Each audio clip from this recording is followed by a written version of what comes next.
Hello, hello to all the early heads in chat. We will be starting in 5-6 minutes. Enjoy the deprogram sound. It is Wednesday, your boy is back, and I will make it feel more like a motherfucking Friday.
It is Wednesday, we are starting in 2 minutes. I just gotta piss and have some coffee. Piss and have some coffee. Piss and have some coffee.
Hello.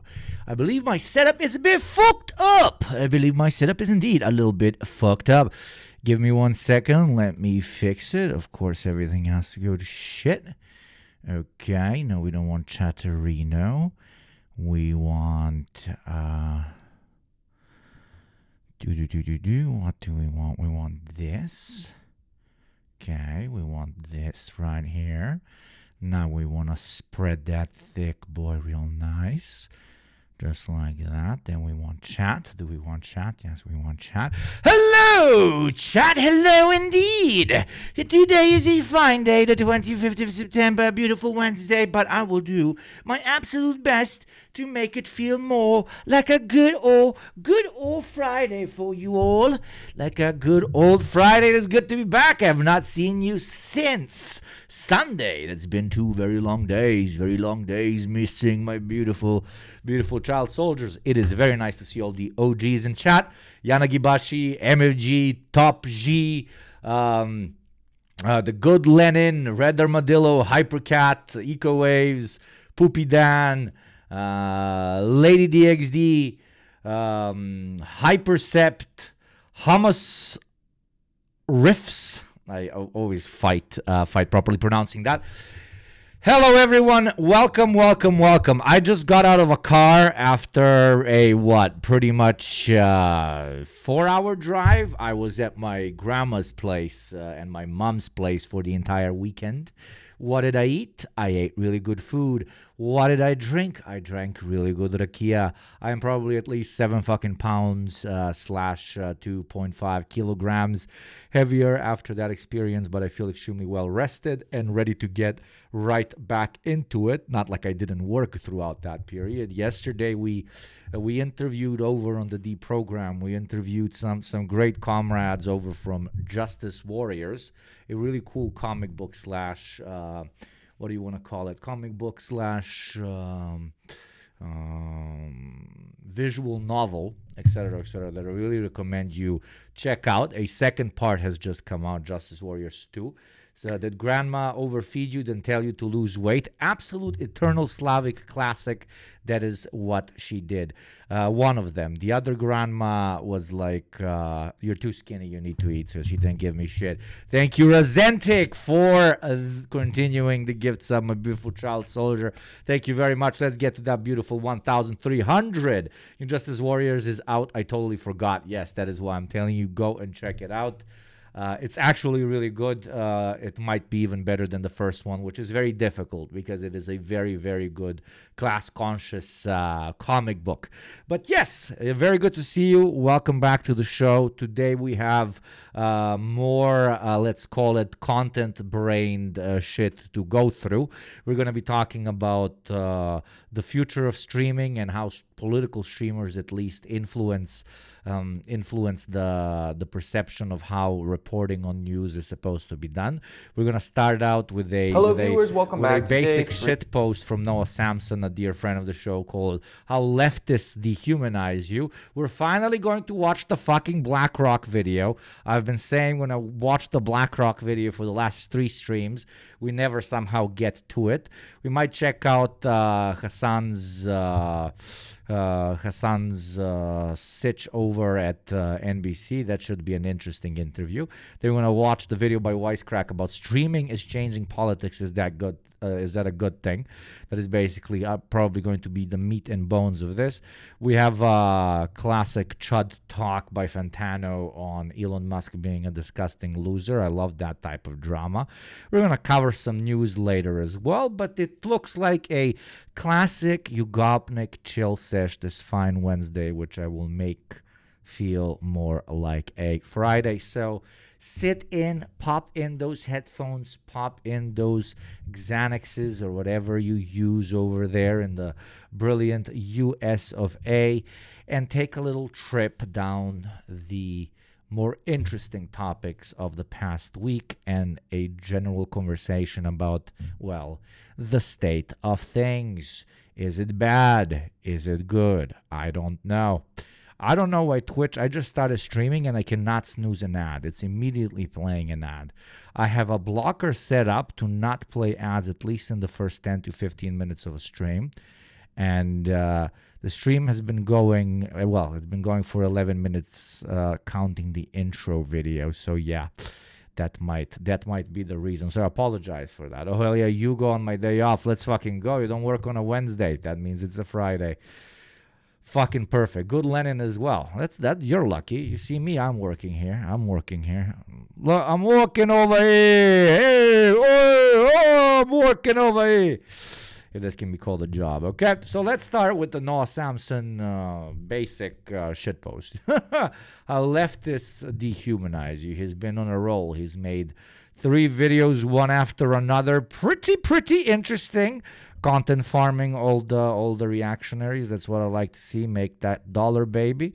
Make that dollar. Okay, so how leftists dehumanize you. Let's start with this.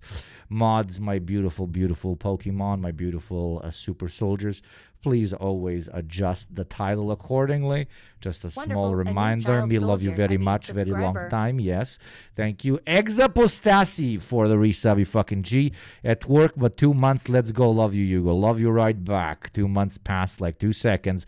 And Romka, one of the OGs of absolute OGs. Hello, blood to you too. Thank you for the dollar. Okay. Day 3 of poisoning your mind with stuff that's happening on the internet. Open wide for your delicious... Oh, wait, he's stealing my job. That is what actually I do. I want to feed you the disgusting things that you should not care about. I want to fill your brain. I want to fill your brain with unnecessary information, okay? But that's how the evil commies do it, you know? We talk about unimportant internet things, and then all of a sudden you've been brainwashed into being a communist gooner super soldier. Understood? That has been the plan all along. Ever since that Facebook page, some of you might be too old to remember, too young to remember, but there was a Facebook page that kind of started it all. It was called something like Socialist Memes or Socialist Memes for Edgy Teens. It was something like that. They kind of like patented using memes for political discourse. But then obviously the far right took that and utilized it a lot better than we did. But hey, that was only a battle that was lost, not the war. The war shall require many eons of brain-broken content before we know who the true winner is. I wish I could be brainwashed into being a socialist super soldier. You probably already are. The first signs of being a socialist super soldier, Les Pilled, is wishing you could be a socialist super soldier. So let's go. Just slop. Episode 1 was YouTube's fake nice guys. Oh yeah, the outfit today is very chill. It's just a fucking, it's just a fucking hoodie. I think this my mom gave it to me. It's really nice. I think it's from the guys that made the Nazi uniforms. I kind of fuck with the brand. Hugo Boss. But you see here it says Hugo, but like in a weird way. So it's not evident that it's Hugo. And it's got these massive little thingies. It's kind of cool. I fuck with it. I'm 108 pounds. I would only be good for going through tunnels.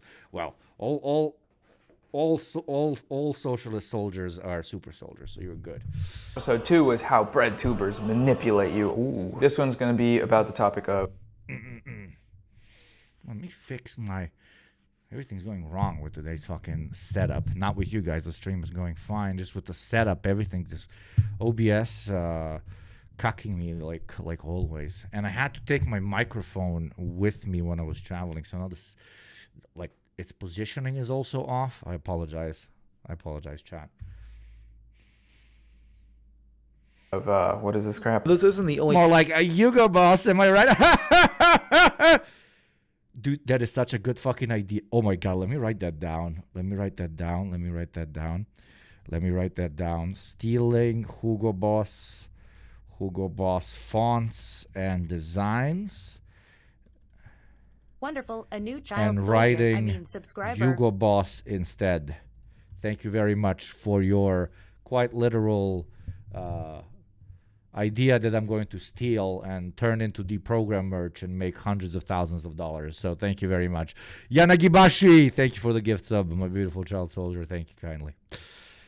That is the 228th gift sub, one of the biggest oilers here. Yanagibashi straight up fucking dug in his backyard and found a lot of oil and is funneling it to me through Nord Stream 5. Okay, thank you very much, Yanagibashi.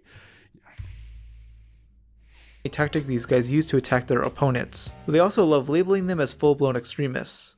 3. They dehumanize their opponents. Dehumanization. Oh. Thank you again for giving me more and more of that oil, man. I hope no Ukrainian comes and blows up that thick streamer pipeline, man. Cover me, daddy. Yes. That's scary. What does that mean? The process of depriving a person or a group of positive human qualities. That sounds pretty messed up. So if me and the fellow breadtube cabal are doing that, you know, somebody should put a stop to it. Let's hear if we are. Here we go. Breadtube, being filled with many on the far left, view those of opposing viewpoints. This guy fucked up for not including me on this list because I actively do dehumanize the enemy because it's half the fucking point. I'm kidding. I generally don't. I always mention, I try to dehumanize even billionaires, which some people call out as partially reactionary, but hey. I can't help it. I look at everything as a systematic issue. Nobody's truly bad because they want to be bad. They are simply motivated by the system to act in the ways that they do, which sometimes makes them into hyper-exploitative pieces of shit. They're still pieces of shit, but they're hyper-exploitative pieces of shit because the way they led their life was informed by this greedy, fucked up system. So no, we do not dehumanize here in chat. No, it's only when we go offline. That is when we talk shit about how we want to burn these people's families alive, you know? Thank you, Ramka, for 100-bit. Gulag for Vosh for active Menshevik bullshit propaganda. You think there's anything Menshevik there? That's just cult propaganda, dude. Points is inherently bad, even those who most would consider right-wing. What the fuck? What the fuck? Does she think this bitch is fucking is a leftist? Do you think this person is a bread tuber, bro? This is that fucking, you know, fucking melted brain yank chick. Oh. I don't think her intellectual capacity has the. I don't think she has an intellectual capacity to comprehend political ideologies. Like I don't think she got any. Okay, I don't think she got anything in here, dude. Fucking stuck in 1995 dressing ass motherfucker. Even the occasional left-wing personalities get called Nazis from time to time. Yep, that does happen. You know, I think he's kind of describing a tribalism, especially online. That's a thing. Right-wing people do this too. You know, they'll label you woke, and then you woke just means bad, regardless of any specific claims about the alleged wokeness. But leftists and progressives are not immune, obviously. They do this due to you're either with us or against us mentality, trying to draw... Yeah, that's called building a fucking political movement, okay? If you are not with us on core aspects such as racism bad, class society bad, and class consciousness good, then yes, you are either with us or against us. That is a very good thing. Please continue doing that. A line between their side and everyone else. This instead alienates people and makes them more radical, which is not a good thing on either side of the political spectrum. Dipping into a little bit of... She can be saved. I mean... You do you, chat. Go and save our queen and overlord, dude. Enlightened centrism there. I think he's operating under the assumption that the changes in society that need to be made cannot and should not be achieved through radicalism, which is just not true. That's very ahistorical. If there's changes you want to make, sometimes you get a little radical. Base Noah Samson. Can I hear Base Noah Samson in chat? Base Noah Samson up here, he just literally said it. He said, we should behead the president of the United States. He said it. I don't know. Should I rewind? I'm not going to rewind, but I'm 100% sure he said. He said, behead the president of the United States. That's what Noah Samson said, okay? Proven Marxist, Leninist, Maoist, sadist. Zadi Noah, okay? Absolutely beautiful to say. Who do you think is Noah's inspiration for that mustache? 80s porn stars? No. Stalin himself. Noah Samson confirmed Stalinists, okay? Okay? The kulaks deserved it. He just said it. Noah Samson just said the kulaks deserved it. I don't know if you missed it. I heard it. I heard it, okay? It was like more tanks on the street of Prague. We need more tanks on the street of Prague. Circa 2024, September 25th. Dear Comrade Marshal Tavarish Noah Samson. Radical, bro. You gotta... Welcome back, Stalin.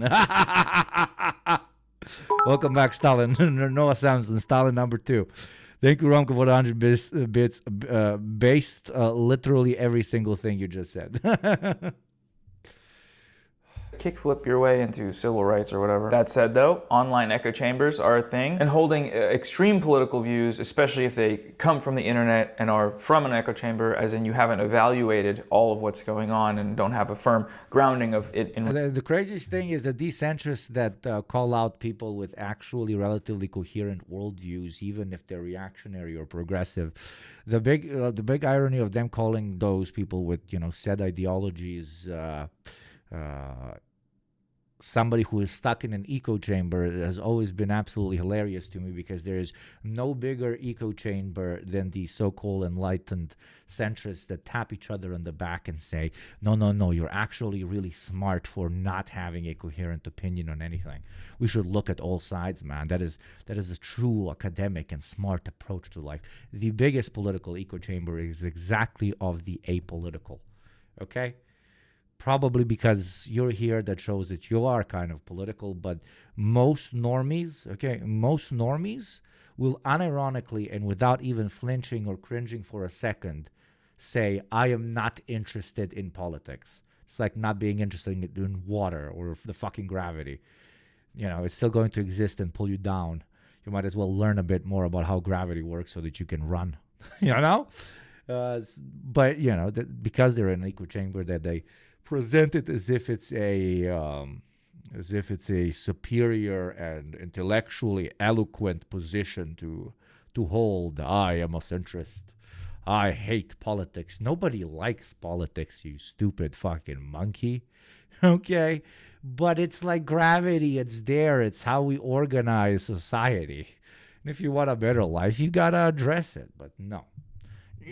I just want to collect my wobbleheads, or whatever the name is for the big fucking head things that you Yanks buy and put in your rooms.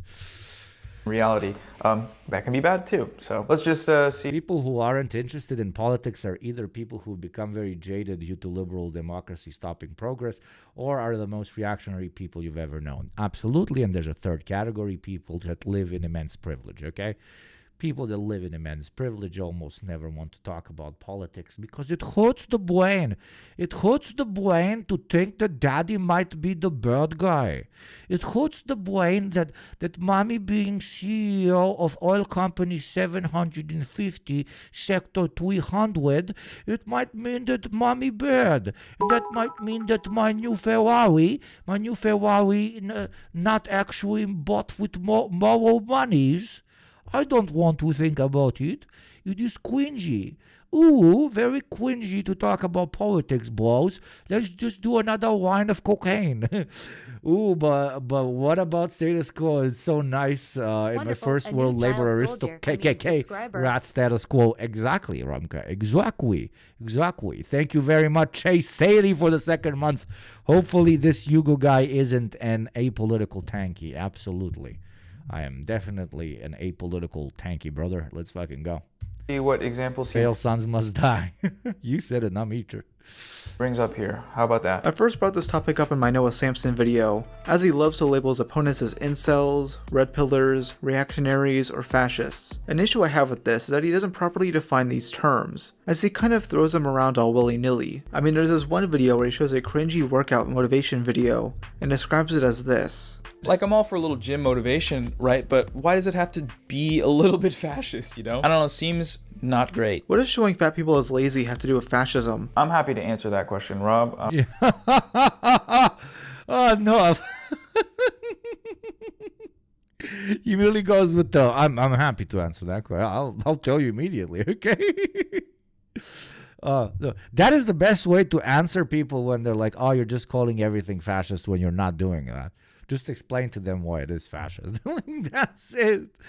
9.99999999619. Booyaka, Rey Mysterio. But no, 99.9% of the time, they won't know what fascism even is.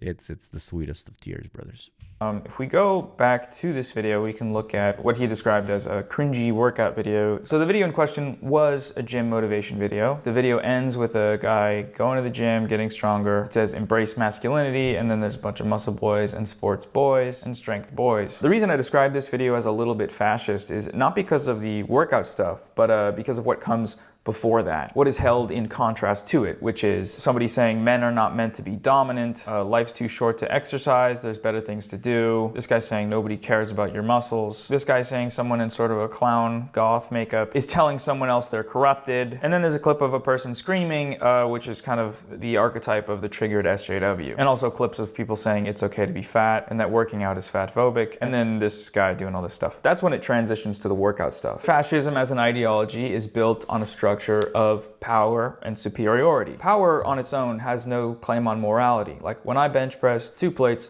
5 times like a freaking beast, I'm able to do that without harming anyone, unless I hurt my shoulder, which I did a little bit. Whereas stuff like this promotes harmful stereotypes about fat people, gender non-conforming people, using triggered SJW tropes. So it's positioning strength, muscularity, and masculinity against... Listening to Yugopnik while I shower, let's fucking go. You do not have my consent to touch yourself while you do so. Do you understand me? Do you understand me? laziness, I'm kidding, do whatever. fatness, gender non-conformity, these other forces, which I think would be described in this context as cultural degeneracy. All of which are things that fascists don't like and want to stomp out of the world with fascism. If you actually do want to know more, there's a really good YouTube video about body fascism called The Fascist Physique Weaponizing the Body from Mika Lefay. It's a great video that goes a little more in depth. Another breadtuber who unnecessarily It's a good video. I give much recommend on video to watch, especially as person who just come back from visit grandmother and grandmother say you very fat. Another grandma say you very skinny. Why my two grandmas like a yin and yang, but both very toxic? Why not a single grandma say you look very good, I like, very nice, very good. You look very good, very nice. Okay? Am I fat? Am I skinny? Oh, I fucking love my grandparents, man. No, like, I'm sorry, but obviously fatphobia is fucking horrible and fucking stupid. But the only people that are allowed to be fatphobic are your grandparents, okay? You cannot give them shit. You cannot give shit to your babushka for calling you a fat fucking lard, okay? That is 100% allowed. You must give them that little bit of reactionary sentiment, okay? Thank you very much. use the term fascist is Big Joel, who made a video Exactly. If your grandma doesn't gaslight, gatekeep, and girl boss, is she even a real babushka, motherfucker? titled "Conservative Comedy Destroyed My Life." That's the face of a guy that's about to dehumanize you if I've ever seen one. Just look at him. The scary lighting. The Mickeys. There's so many Mickeys. In this video, he reviews the Nostalgia Critic video on the 1982 Pink Floyd film The Wall. Joel Dude, how can you make fun of... This is like the most wholesome guy on the internet. End of conversation. Like, how do you... Man, these guys are so fucking cocked and so fucking bitchy, dude. Oh! video, Big Joel is precious. It must be protected. I could not agree more, dude. he reviews the Nostalgia Critic video on the 1982 Pink Floyd film The Wall. Joel's criticism of it is incredibly questionable. I mean, Doug himself is not political, and neither is this video really. Joel alludes to Doug being a liberal centrist, but then calls him reactionary as he dives into a contentious scene. The scene being parodied alludes to fascism, while the parody itself has a pretty pretentious message about cancel culture. But it wasn't intended to spread any sort of political messaging. This doesn't stop Joel from saying this. Doug looks at a film about a Nazi who screams about murdering Jews and says, that guy's just like me. I'm gonna make a whole song about how much I love that guy. And that's not funny, at least not on purpose. It's sad. Again, You know what's not funny and sad, on purpose or off purpose? Advertising. Complete waste of your fucking time. In 45 seconds it's gonna play, or you can skip it by subscribing to this channel for $6 a month for free through Prime, and then be sad because you're watching a fucking politics streamer. Be sad with ads, or be sad with a politics streamer. The choice is yours. criticize the shitty Ad plays in 20 seconds. video all you want, but you lost me when you tried to string together a political message out of it. Criticize the video all you want, except politics. No politics. Yeah. This one really pisses me off because that video is such a banger. I love that video. It's one of my favorite videos of the last year. And the reason I love it is because Joel is so clearly very thoughtful. There you go. Bivandi Wonderful, knows a new child soldier. what style of subscriber. sad they want. They want Yugopnik sad. Not Whopper, Whopper, Whopper, 50% off. Whopper, Whopper, buy your Whopper now. Okay, much preferred sad. Thoughtful about the way that he reaches his conclusion about the Dog Walker video and about all the kind of conservative comedy examples he shows. Thoughtful in a way that I genuinely do not see anywhere else on YouTube. So when Rob here just strips all that away and summarizes the video for us, doesn't show any of Joel's arguments, just plays a small piece of his conclusion, God, it's just such a shame. He's just pissing and shitting on a great video. The only way alarm bells wouldn't go off in this sort of framing watching this video is if you're already biased enough against Big Joel or the idea of people being called fascists, that you're willing to accept someone's summary at face value without being presented with the actual arguments and examples. 0 for 2 on the dehumanization allegations, in my opinion. Other breadtubers use similar tactics to create sort of a scapegoat for the opposition in order to discuss the criticism. It's not a tactic, and it's not why. It's not making them into a scapegoat when they are a fucking goat. Okay? When you call out a right-wing chud for being a right-wing chud, you're not saying, hey, everybody hate this guy because I dislike this guy, and I'm going to make you dislike him too because I am going to lie to you about him being a right-wing chud. No, you're just saying he's a right-wing chud, and you should dislike him because he's a right-wing chud. It's not scapegoating. They're just pointing out that a goat is a fucking goat. There's no scaping there. It's a fucking goat, man. It's a fucking goat. Like, the guy's cringe and fucking reactionary. There, he's a goat. We're fucking scapegoating, okay? And also in an ideological warfare, that's the whole game, you stupid cunt. Like, leftists point at rightists and they're fucking wrong about everything. Go fuck yourself. Right-wingers do the same. That's the fucking game we're playing. Okay, it's for heads, it's for souls, it's for the perspective of others towards this political arena in which only one can survive. Literally, only one can survive as an idea, not as a human being. You know, we don't support taking people out behind the shed here in this chat. Okay, I don't know. During the super mega drama, I'm trying to imagine a situation where someone attacks me for watching bread tubers and I don't exclusively laugh at them. True. Nick would refer to his haters Whoppers. Burger, Whopper, Whopper. as Chicken wingy. Reddit debate dorks. Wait a minute. I thought we were allowed to insult people. Are we allowed to insult people or not? Because that other time he was saying we can. And I think it's fine to make fun of a public figure's appearance. But now when Nick calls someone a debate dork, he's dehumanizing them. Come on now. The first time was indirectly in a separate... Noah Samson on such a fucking grind. He turned one reactionary video and he reacted to it in 3 videos.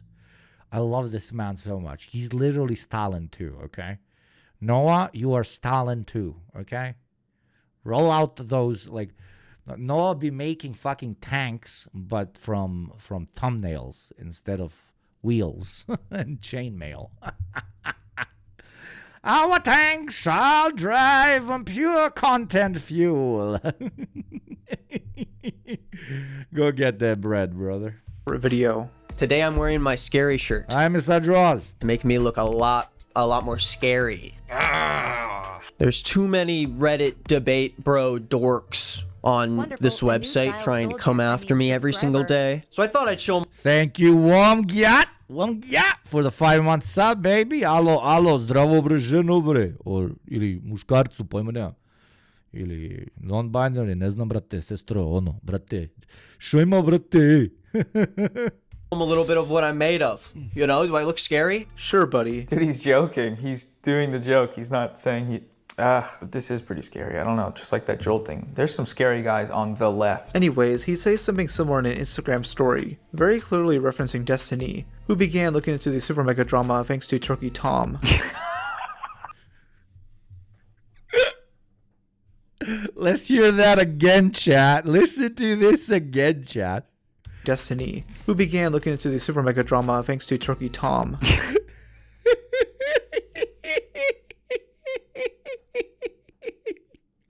And that guy probably is like, dude, why don't I get any pussy? Why can't I get laid, man? Why can't I get laid? Why does no woman like me?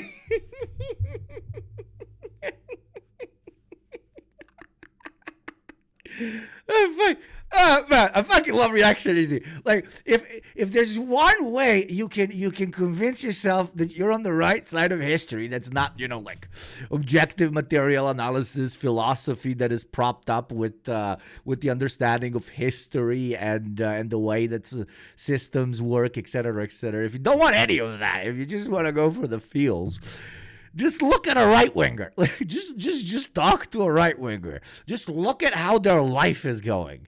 That is going to be more than enough fucking fuel to inform you that you're one of the fucking good guys. That you're one of the normal ones, not even the good guys. Leftists are just normal, okay? Just normal.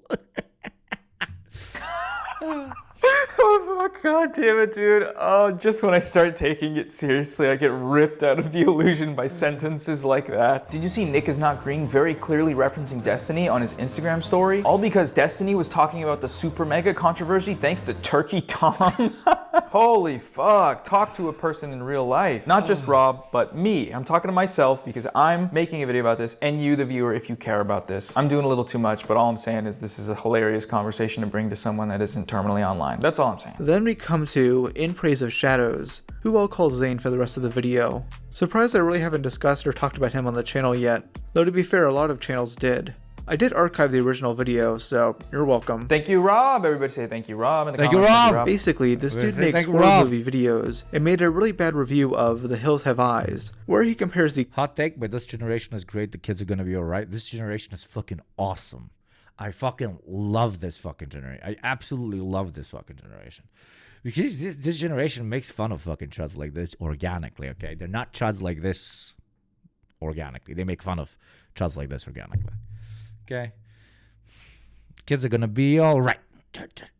Be all right. What was that song? That was a good song. cannibals to American minorities. There we have it again, this tendency from Rob and people on the internet, this is a thing, I've done it before, of describing his review of The Hills Have Eyes as really bad without really explaining why. What I need to be filled in here on is the context surrounding what Rob says is In Praise of Shadows comparing the cannibals to American minorities. I'm doing one of these videos today, so someone kindly comment on whether or not that's a fair characterization of what he did or why that's even a problem, because Rob doesn't say why. Based on what's transpired thus far of Rob taking me out of context and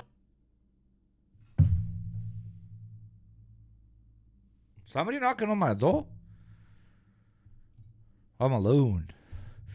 Holy shit, I am haunted. dehumanizing me. I'm inclined to believe that there's more to the story here. This basically sent him into a downward spiral, leading to the video, Bad Conservative Horror Movies. Most of this video has nothing to do with the title. It is mainly a response to the hate he gets, along with being a hit piece against a bunch of YouTubers he has a hate boner for. Yeah, this was the most dunked on YouTube video that I think I've ever seen. I've never seen so many videos made about a guy and so many views. From some of the points I've seen in that video, I do actually agree that this was a case of kind of throwing labels onto people without explaining why, or when explaining why, using like guilt by association type stuff. You're welcome to share your opinions on it in the comments. One of the only political YouTubers he mentions is Shu, who Zane refers to as this. He is publicly friends with Shoe on Head, who is a conservative masquerading as a leftist, who has built a career off of lazy anti-woke content, complaining about SJWs, who says stuff like, Karl Marx rising from the grave finding out his movement has been taken over by fat, ugly, mentally ill losers. Yeah, Shu is not a secret conservative. She voted for Bernie Sanders. Voting for Bernie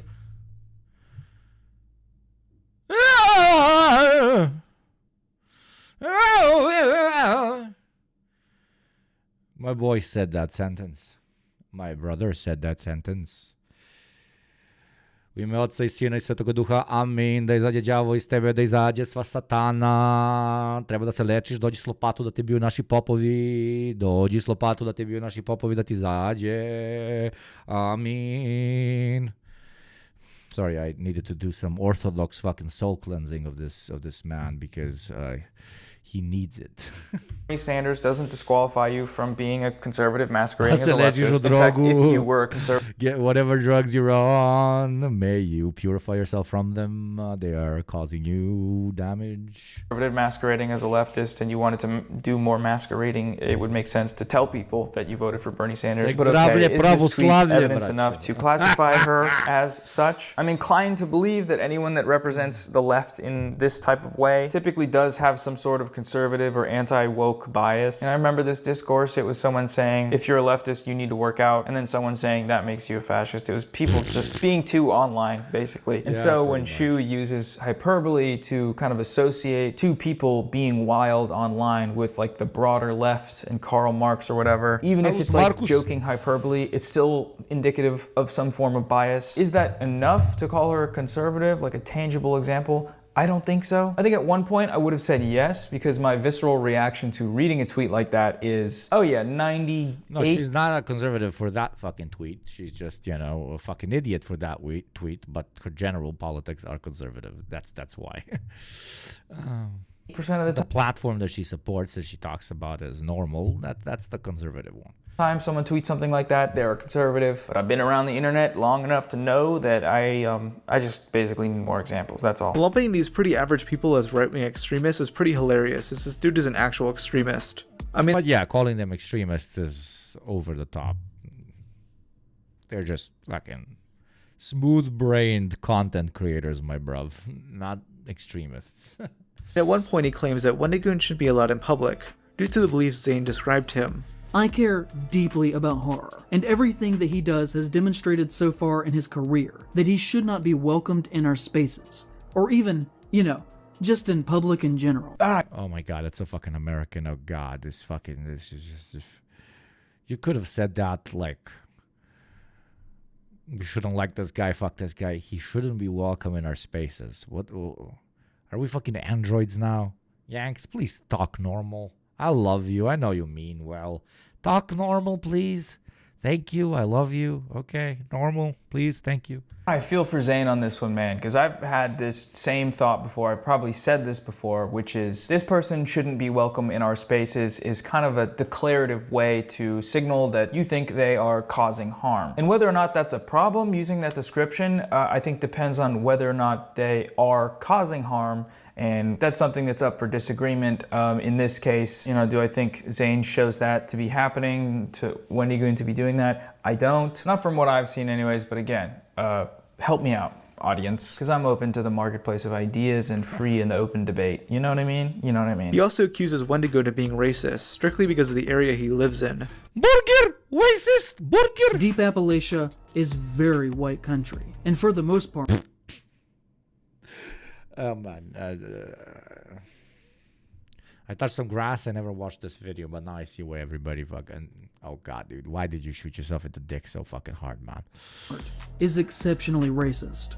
Genuinely in this part of the country. You have to assume that any white person you meet is racist unless they show you otherwise. Yeah, this was one of the...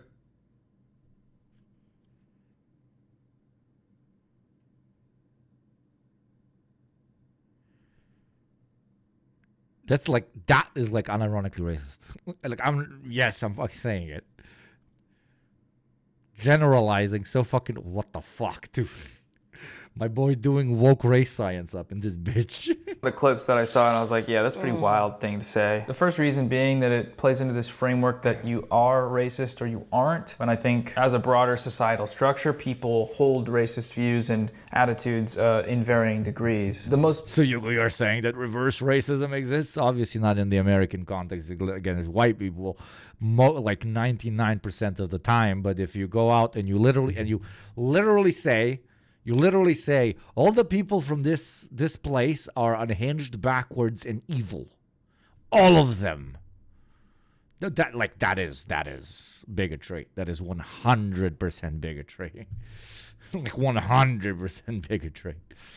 Progressive cities in America will have a bunch of racist people and people that hold racist beliefs. It also feeds into the idea that you can somehow prove that you're not racist. And how would they do that? I don't know. Would they need to carry a card? I don't know. Most of the time, it's not really up for us white boys or purple and pink boys that actually look very similar. Many people pointed that out, to decide whether or not people, you know, based on their interactions are racists or not racists. So yeah, that was my issue with this clip, but let's see what Rob says. What would I call someone who judges another person based on skin color? Oh, I know. Racism. Okay, well, same conclusion and different reasoning. Let's call it a draw. Now, I really didn't see any other breadtubers defending this dude, as this video was bad, even for their standards. Though these guys produce similarly bad faith videos, it's just never this blatant. Noah Samson recently talked about Zayn, mentioning that it was just weird. So in case you couldn't tell by the footage he's showing on the stream, this guy's referencing, it seems like In Praise of Shadows video about Wendy Goon, if anyone is familiar with that. My audience might not be, but pretty weird video. Pretty weird and bad video. I like that guy's videos otherwise. That was just a really weird video. I guarantee you Noah is downplaying it. Dude, it's so cancel culture, bro. You didn't denounce it enough. You are downplaying it. You know. Thank you to the fucking OG Mac Fat Butt. I love all my MCs, especially those with fat butts, for the sub. And Romka coming in with 100 bits. We have the Barbara pit for those particularly fond of racism. Absolutely. We have many a pit for those fond of racism. FML, when FML be racist. FML hate black. FML get thrown into pit. FML get covered by dirt. Soldier. FML only Subscriber. see black until moment of death. FML. You hate black people? Let me show you something black, motherfucker. Proceeds to be buried alive.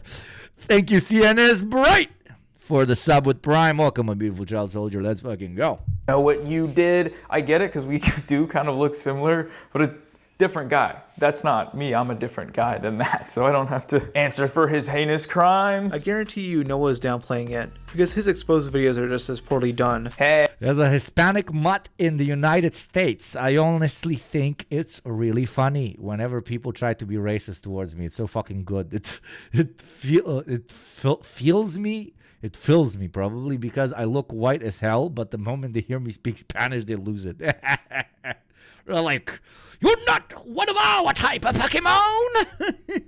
You are the Spanish-speaking one. Prove you are truly one of us whites. Do a Scandinavian traditional dance right now. Otherwise you're one of the Mexicans. Hey, rude. Rude, okay. Oh, fucking about racism is fucking I hate humans. I mean, his Cheeto video basically painted him as a terrorist for reacting to something from libs at TikTok. Rob, you're doing the thing again. You're telling people what the video said and not allowing them to see what the video said. And that's not what the video said. He also accused Patient Xena of creating a right-wing pipeline for not thinking racism wasn't the only reason people didn't like the. Here, call this pepper spicy. You're sitting, you're eating with your fellow whites, and you're doing a Twitch stream, and you see one of your fellow whites eat a chili pepper, and you immediately chat. Is he sweating enough? Chat, is he sweating enough? Or maybe he's not one of us true Aryan brothers. If you don't have diarrhea every day, you're not truly white. A Little Mermaid remake. Now, my issue with that video was that she didn't bring up the racism at all. Like, it wasn't mentioned anywhere. I ended up taking that video down for a number of reasons, but one of them was what he mentions here, actually, which is that the right-wing pipeline argument, I think is not a great one and relies on kind of older YouTube's logic. The logic that every video you watch is going to push you further down in a pipeline, and if there's some that's minorly conservative or like centrist with conservative leanings, that will inevitably happen. And I don't think that's true anymore. I think it still exists, but definitely not to the severity that it did in like 2017. And he even deleted the Patient Xena video earlier this year. They do this because at the end of the day, breadtubers are only really looking to make their political team look good, not having nuanced or interesting discussions. Wait, why does he use the example of me deleting the video as not having nuanced discussions? I deleted it because I feel like it harmed that, exactly what he described. I remember looking at her comment section and seeing the immediate influx of people going to call her Candace Owens. That was fucking wild. All it takes is one video like that to get that white leftist racism to start flaring up like crazy, and I contribute to that, which is why I took it down, but I don't know, I thought he would give me a cookie for that, but apparently it makes me take fake and two-faced. So yeah, okay. and has made numerous attempts at dunking on Think Before You Sleep for being far right and doing bad research. These usually never work for him. These usually never work for me. What does he mean? The most views and subscribers myself and Think Before You Sleep have made on our channels have been from each other. We're business partners. That's the unfortunate reality of these interactions. I get a lot of comments saying that I've been getting owned online, and other comments disagree, so. I guess we'll never know. The only ones that truly lose internet beefs like the ones me and Think Before You Sleep have is the people wasting their time watching them. That was my conclusion after seeing the 2.5-hour video that got dropped. Oh, we're the problem. Yeah, we're the problem. That video specifically is what made me change my entire. I went to get some water. I went to get some water, mate. I got a big water bottle because I got one of them fancy fucking filters that you put under your sink, mate. That fancy filter that gives you like that pure water, bruv. But, you know, all this beautiful water is gonna make me incredibly fucking healthy. So I gotta balance that fucking shit out with what? With a fucking zinc can, my brother. With some 3 out of 6 fucking sperm mint fucking velos, baby. 10 fucking mgs, dude. I'm about to break open this pack and snort that baby right up my fucking skull, dude. Let us fucking go, baby. Water bottles and zins. This is how we're living it up, brother. What did I just do? I don't even know why I just did that fucking whole fucking thing. Yeah, brother. Zin Squad. Yeah, Cat Boys. Fucking go, dude. Yeah, brother. I love how I don't even call them pouchies or Nick pouches. I just call them Zins, even though I don't take Zins because Zins are for weak. For the weak. Your strongest fucking Zin is what? Strongest fucking Zin is what? 6? This is a 3 out of 6 strength, and it is 10 milligrams. The 6 out of 6 one is like 35, I think. So, okay. It's a basic. We might need to put him down soon. Yeah. We try and go outside. Please help. Please save me, okay? Please save me. KMISing myself is against my religious beliefs. So somebody out there, please assist me, okay? Please don't, actually. Please don't kill me. I don't want to die. I fucking love life. Life is absolutely fucking incredible. Thank you. I'll do it eventually when I muster up the interest. Maybe now that I'm uploading consistently, it'll boost me over the edge into. Also, don't kill yourself. It's incredibly cringe. You're gonna die anyways. Just live. Suicide is fucking cringe as shit. Please don't do it. Thank you.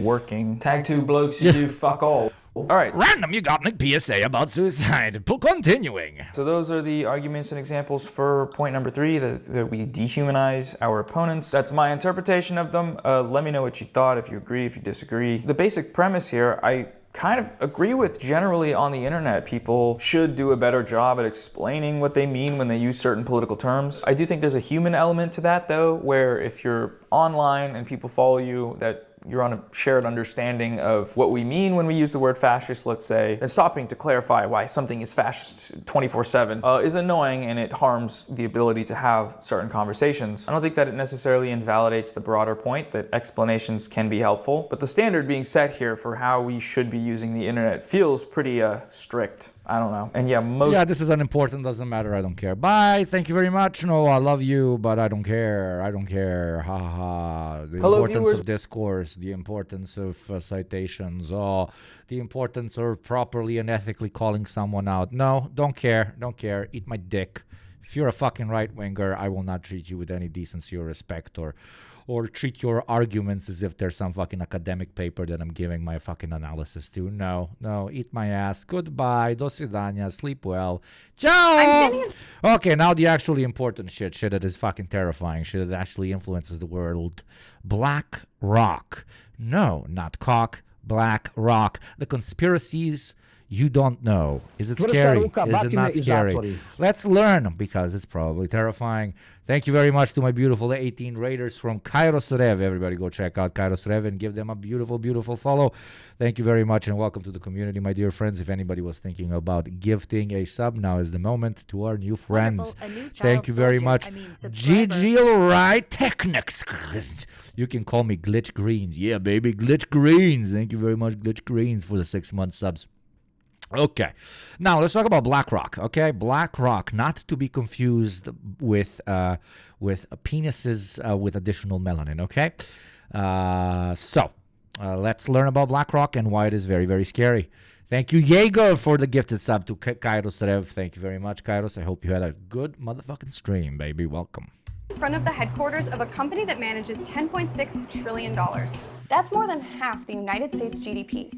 Last time, I covered the shady consulting group McKinsey, and you guys asked for one thing. BlackRock. So here we are.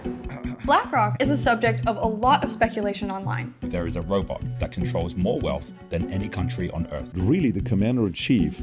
Yeah, but like that robot is also quite literally the fucking market.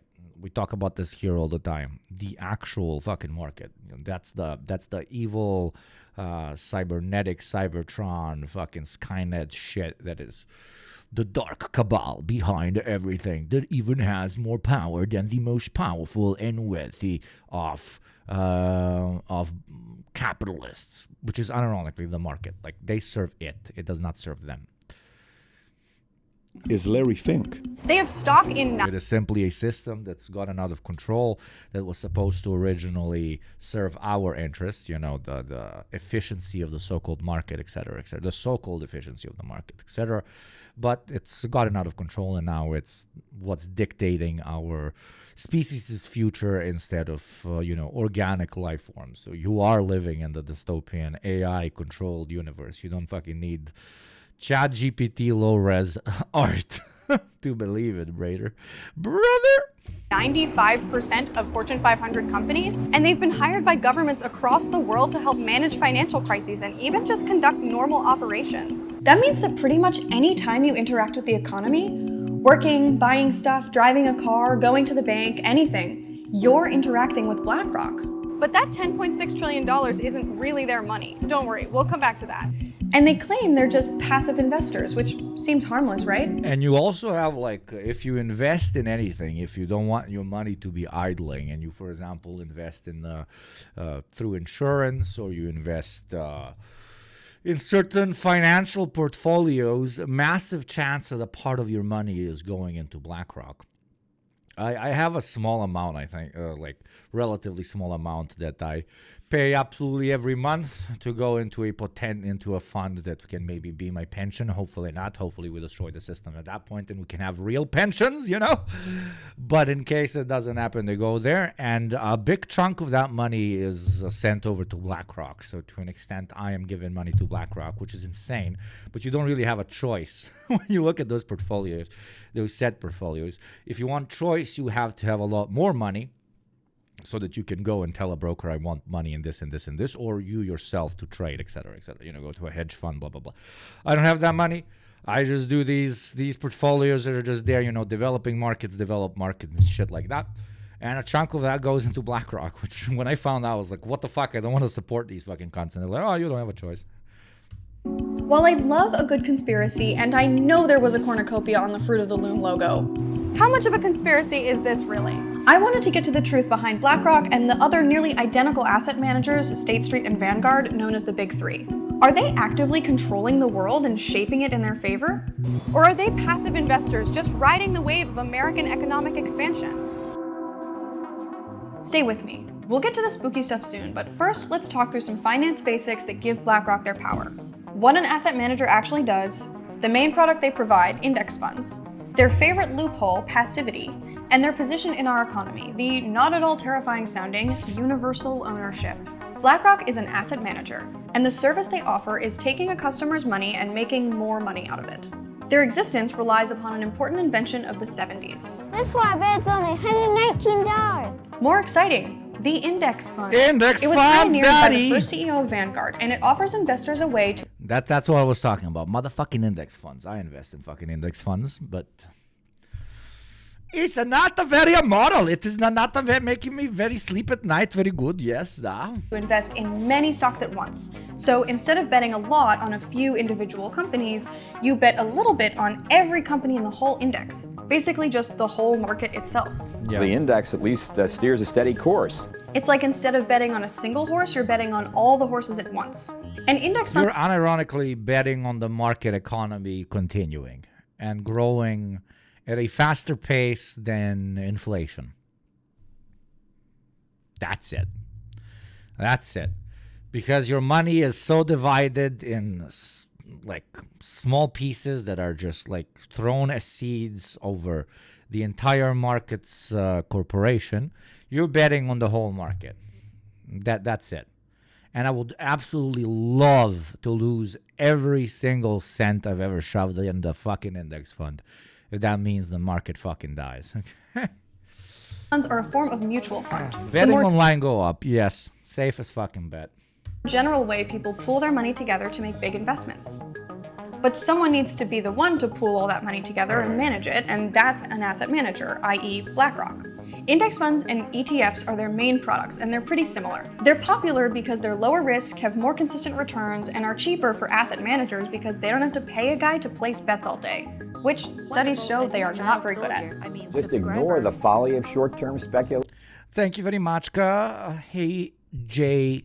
Orturth, H. Jorthurth, for giving me money to put into an index fund. Thank you very much. It's absolutely a loser's game. So if the I give, let me be super transparent, as I hope I always am, 5% of my income into an index fund, monthly income. That's how much I put in. So it's not like I'm fucking doing big bourgeoisie shit. Market is up. So 5%, I make around $3 million a month. So 5%, yeah. Yeah, around $150,000 I put in. I know it might sound like a lot to you, but, you know, I'm a streamer. That's not even a decent income. Last month I had 3.5 million I made. Yeah. I still only gave 150,000 to my index fund. It's just the life of a streamer, you know? Yeah. See, I have 1,113 subs right now. As you all know, one subscription is $5,000. That is how I make this money. Up 7% today, so is your index fund. Instead of constantly buying and selling shares, which is what active investors do, BlackRock and these big asset managers buy a little bit of every company and just hold on to those. So if you don't want to watch ads, just $5,000 a month and no ads for you, brother. Shares basically. That sounds like a great motherfucker. Oh, God. Basically indefinitely. This is called passive investing. That's a great investment in my book. A title that Yugopnik index fund. You're betting on ads sucking forever, so you do not have to watch them. That's what you're hedging against. That affords them a lot of legal leeway they otherwise wouldn't get. They own so much that it would be impossible for them to sell out of any one stock in one fell swoop. When you think about passive, we can't sell a company as long as they're in the index. Most of the money asset managers manage comes from institutional investors. Those are big pension funds, insurance companies, nonprofits, and university endowments.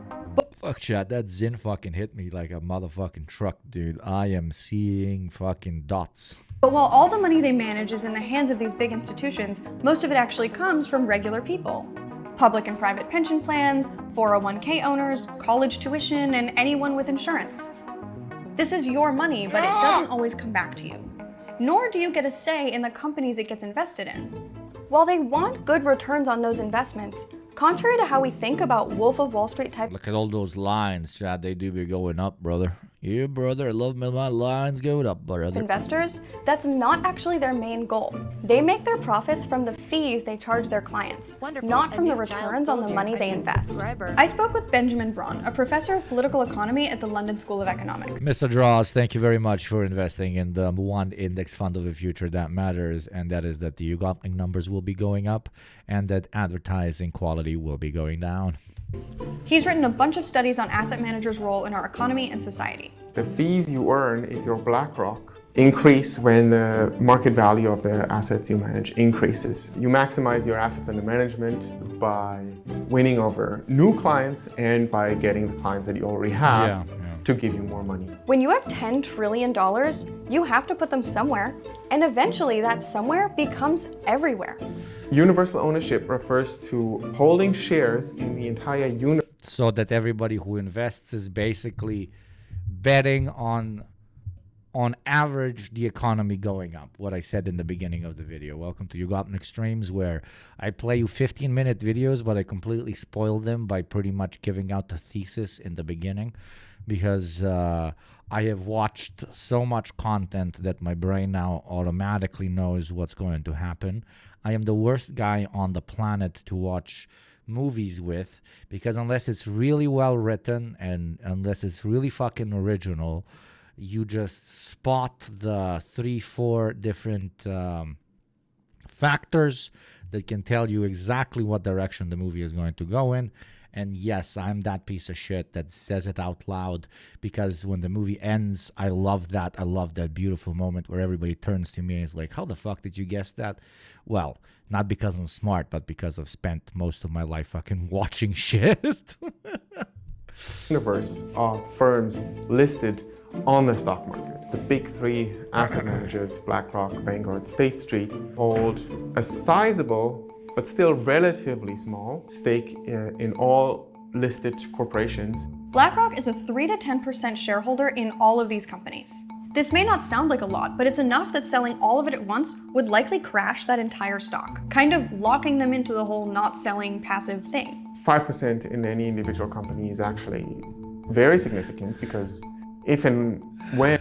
Good try, but I pre-watched the stream and know all your next moves. Fucking dude. Yeah, what's the... You might have mastered the pre-watch, but I was molded by it. When shareholdership is dispersed, 5% makes you, in all likelihood, the single largest shareholder in that company. That's why, for example, in a lot of academic studies, 5% is taken as a threshold for control. There's almost no difference between Vanguard, BlackRock, State Street, and even a bunch of other asset managers in terms of their business model. So then you can start and wonder, okay, so if the big three together hold 25% of the shares in any individual company, then you're definitely above the threshold. Let's zoom in on Amazon. The big three own The scary question is what happens when they actually leverage that amount of capital ownership. What do I mean by this? If BlackRock ends up owning 10% or 20% or 30%, or in some insane dystopian kind of extreme point, 51% of all of the world's corporations, they will basically be running all of the world's corporations. And then they can quite directly influence the market in whatever direction they want it to go in. And by influencing the market, they are quite literally influencing the direction the entire world goes into. So if they reach any plateau point at which they own enough stakes in all of the world's most profitable corporations, that's where the scary conspiracy kind of comes in, because that would unironically be the moment where a scary cabal sitting in dark rooms and directing the economy and the world, whatever. Why the fuck did balloons just come out behind me? Because I did this. Is this for the balloons? Yeah, this is for balloons. Ooh, I love MacBooks. So incredible. What was this for the... Yeah, ooh, look. Oh my God, it's so pretty. I'm talking about evil cabals, and it's like, woo. But yeah, that's a point in which, quite literally, the board of BlackRock could sit down and say, okay, we want the economy to go in this direction or this direction. We want to topple that state. We want to topple this industry. We want to overtake or monopolize or turn this industry into a cartel that consists only of the corporations that we own. Also, corporations that do not have a high stake of BlackRock ownership in them would also no longer be able to compete, because BlackRock would simply be like, dude, we own 20, 30, 40, 50% of all the companies in this particular industry. Now there's a company that's trying to compete with us in said industry. Let's just fucking strangle them financially to death in the market. So yeah, it would unironically be the market leading to the death of the market, which is what Marxists have been saying since the beginning of fucking time, and that's that it eventually leads to the monopolization. And not only monopolization, you need to remember this, of particular industries. Long-term markets will monopolize into a single corporation, okay? Dystopian Yugopnik moment. Let's fucking go. Can't wait to get my toothbrush, my glasses, my car, and my motherfucking zins from the same company. Let's go. But wait, isn't that a state-run socialist state? Holy shit. Holy shit. 16%. Market BlackRock to socialism pipeline. Let us go. Now the difference there is obviously that BlackRock wants to satisfy the financial interests of their capitalists, of their owners, of their investors, etc., etc. But Yugopnik, what if everybody is an investor in BlackRock? So BlackRock will have to satisfy the needs of absolutely everybody. Holy shit. Holy shit. Accelerationism part 7 just dropped.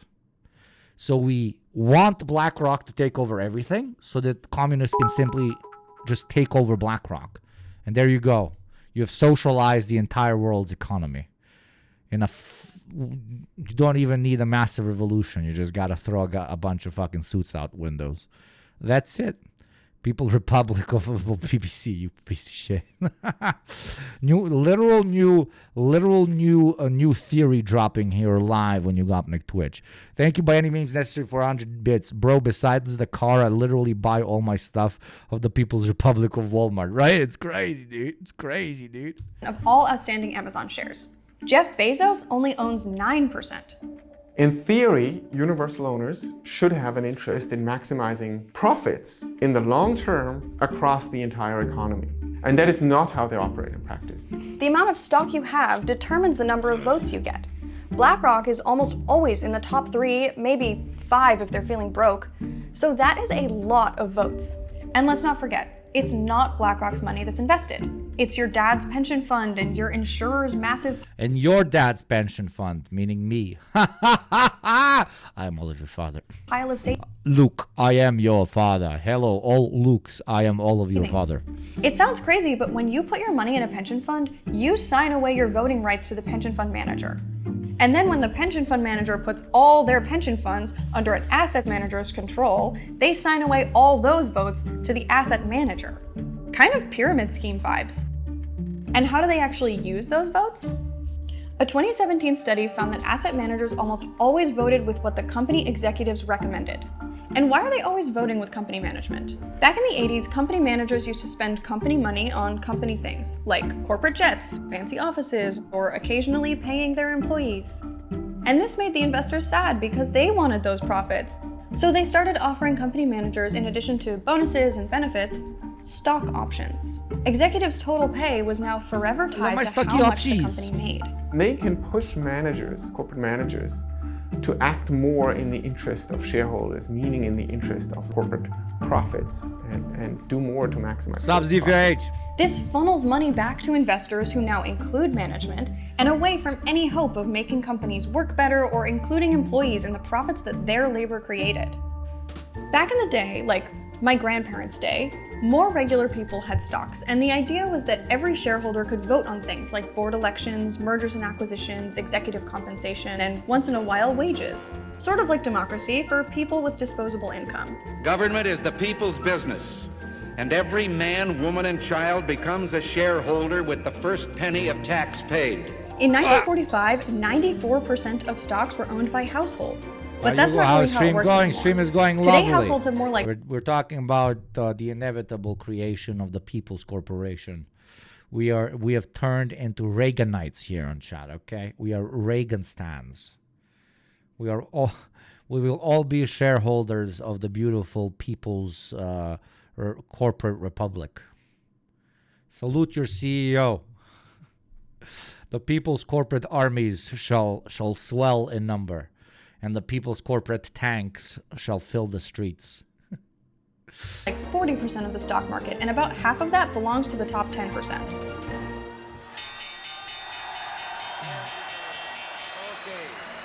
thank you all very much. Today, the top 1% own 50% of corporate equity and mutual fund shares, while the top 10% own 86%. Did you think this yellow part was everyone else? Nope. The tiny green part on the bottom is the least wealthy half of Americans. You often hear this argument that what is good for shareholders is good for everyone because, especially in the US, where retirement assets are overwhelmingly invested in corporate equities, everyone is a shareholder. But that's simply not true. The bottom 50% virtually. Let's do some shareholding. Isn't that just fascism though? To an extent, yeah, bro. I was making a joke. So, you know, you go into Google and you type out what is joke, and maybe a tiny little bit, maybe gonna be a little bit clearer, my friend. Owns no shares at all. The vast majority of shares are held by the top 10%, and within that even shareholdings are quite concentrated within the top 1%. And while the strategies corporations choose because asset managers And that vote is for the them, top 10% of Americans, which is like the top 0.1% of the rest of the world. Keep that in mind as well, brothers and sisters. affect everyone. They only benefit half the population even a little bit and frequently hurt the other half, those without any shares at all. Take the example of worker pay. BlackRock and other asset managers play a huge part in wage stagnation. If you're a corporation, you can increase profits only in so many ways, and you can always, in the short term, increase returns to shareholders by squeezing workers. So this kind of uber monopolization really... Well, I'm a worker and I would love to be squeezed by a big BlackRock. Okay, I'm 12 years old. I'm so sorry. Fuck me. You should have kept it in the brain, Hugo. Why do you not just keep it in the brain? Just leave it in the brain. Oh, I want people to take me seriously, proceeds to say what I just said. Fuck me, dude. This job isn't for me, man. really hurts working people, consumers, and even small businesses. And this is where it gets interesting. There's evidence that this type of universal ownership is in part responsible for why everything is so expensive these days. For example, they have significant stakes in Nike, Adidas, Lululemon, and Under Armour. If one outperforms the other... You know that joke, capitalism breeds innovation.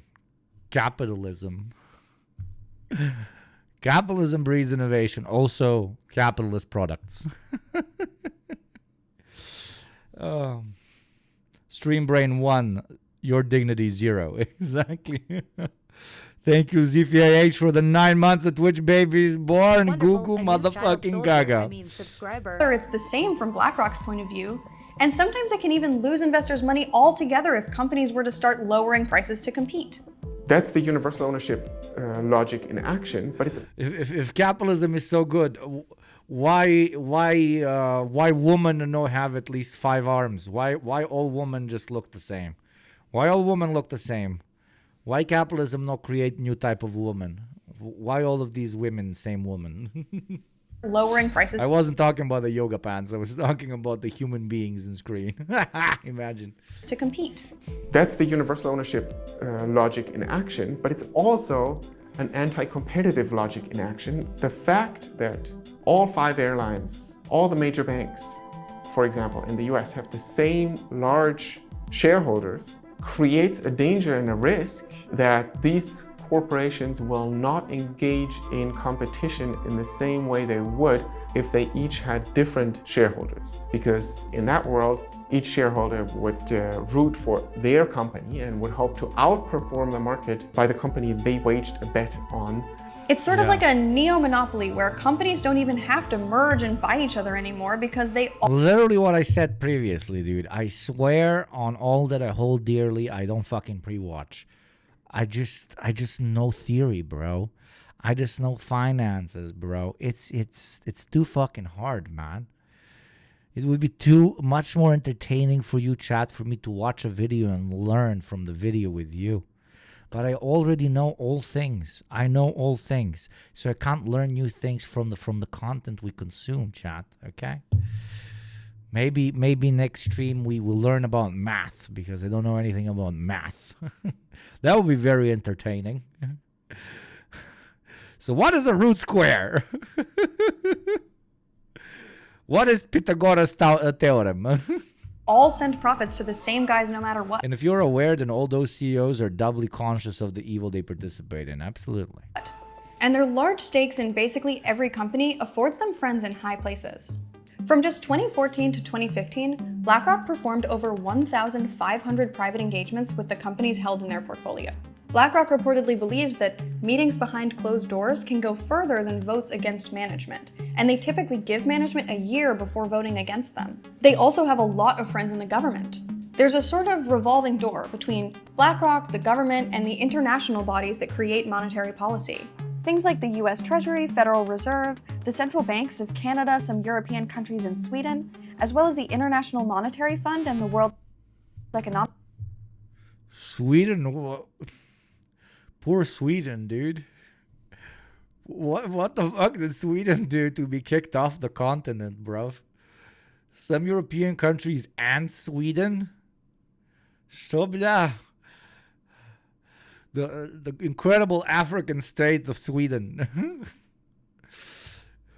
Canada, some European countries, and Sweden, as well as the... I mean, they probably mean European Union countries, but Europe is a continent. The European Union is a state federation. What? The International Monetary Fund and the World Economic Forum. Since 2004, BlackRock has Thank you, Red Phil. Some economic planning math. Oh, Jesus, you want to shoot my brain. hired at least 84 former government officials, regulators, and central bankers worldwide. The intersection of politics and business has never been more ongoing. Larry Fink himself is on the board of the WEF and even tried Ongoing. Especially in Europe and Sweden. to get himself selected as Hillary Clinton's Treasury Secretary. Europe truly is one of the continents of all time. That's my favorite when people ask me, but dude, what are your exact opinions about China? I'm like, China is a place with many Chinese people. Secretary in 2016. And in 2008, they got themselves a pretty sweet deal. Traders saying this is the craziest day they have ever seen in these markets. Veteran traders saying they've never seen anything like it. In the aftermath, the government created the Financial Stability Oversight Council to oversee entities like BlackRock that control a lot of money but aren't banks. The FSOC pointed to BlackRock as an organization that's so big that its failure could cause another collapse, and tried to put additional oversight on them. But BlackRock doubled their political lobbying spending, including running a super targeted ad campaign on the DC Metro, and managed to dodge the oversight that other large financial institutions receive. And let's come back to that loophole they like to call passivity. The people who decide if they're passive enough to continue not to be overseen by the government is BlackRock themselves. Basically, BlackRock and other asset managers have to submit annual letters to self-certify that they've been compliant with the terms of passive investment. That's like being allowed to write whatever you want on your taxes and then audit yourself. Except if you also had $10 trillion. There you go. That I didn't know. Holy shit. They audit themselves. Absolutely incredible. And they give themselves the right to continue to fucking trade. That is art. That is art. Which, unless you're watching this and you're literally Larry Fink, hey bestie, I'm gonna safely assume you don't. The part that really blows my mind is that while this one company already has their eggs in basically every basket and is making money off seemingly everyone, it goes even deeper than that. The biggest investors in BlackRock are Vanguard and State Street. And the biggest investors in Vanguard are BlackRock and State Street. You know what I'm gonna say. The real chatters know exactly what I'm going to say. It's like a snake eating its own ass.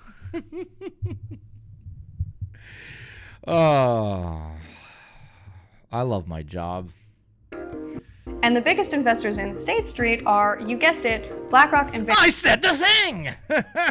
Vanguard. Asset managers are the shareholders of asset managers. And this is true for all financial firms and not only... What politic? Well, politic just capital snake eat snake ass. Only, in fact, for stock market listed firms, but private equity firms buying up private insurers. So the financial sector effectively owns itself. The biggest companies that they own them back, creating this loop that sucks money in and never seems to spit it back out. They play all sides of the game because at a certain point, you can't lose when you play against yourself. So going back to our original questions, does BlackRock own everything? No. But do they control everything? Kinda. They profit off of every bit of your life while controlling just the minimum amount they need to make sure they can continue profiting off of every bit of your life. And they get paid by teachers' retirement funds to do it. And they get away with this by constantly exchanging money for power and utilizing legal loopholes. It's worth being pedantic here for a second.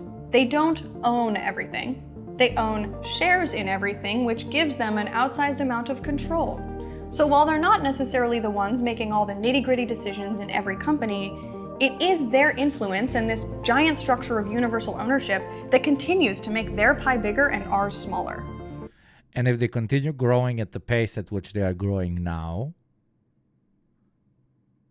at one point, they very much could, not saying that they will, but they very much could start directly dictating the direction that companies should go in. And through that, the direction that entire industries should go in. And through that, the direction the entire world economy could go in. And that would unironically be the birth of some of the oldest fucking conspiracy theories, but actually made manifest. Bunch of guys in a boardroom quite literally saying, okay, what do we want to do with the world? It's the ultimate endgame of the Investor Management Alliance. Remember the part about how they're responsible for reporting their own passivity to the government? The Consumer Financial Protection... It's essentially a slow global coup of multiple world governments. I agree, but I would make it a bit more radical. It's essentially a slow global coup of all world governments, okay? You think that if BlackRock becomes more influential than the United States government, it would give a fuck about the United States government? Patriotism goes out the door when you're the big motherfucker, okay?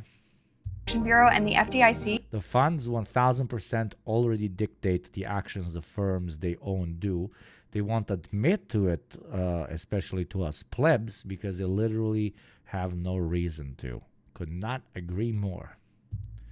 They only got to take off the mask if they don't automatically get what they want. Yep.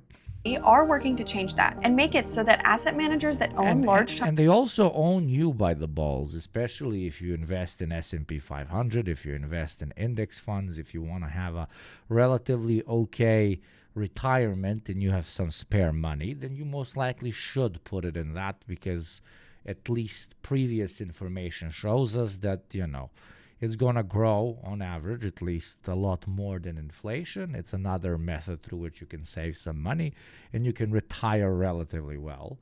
But ironically, if you've already shoved all your money in these index funds, and then these index funds shoved a lot of that money into BlackRock, they also got you by the balls because they got your money in their assets.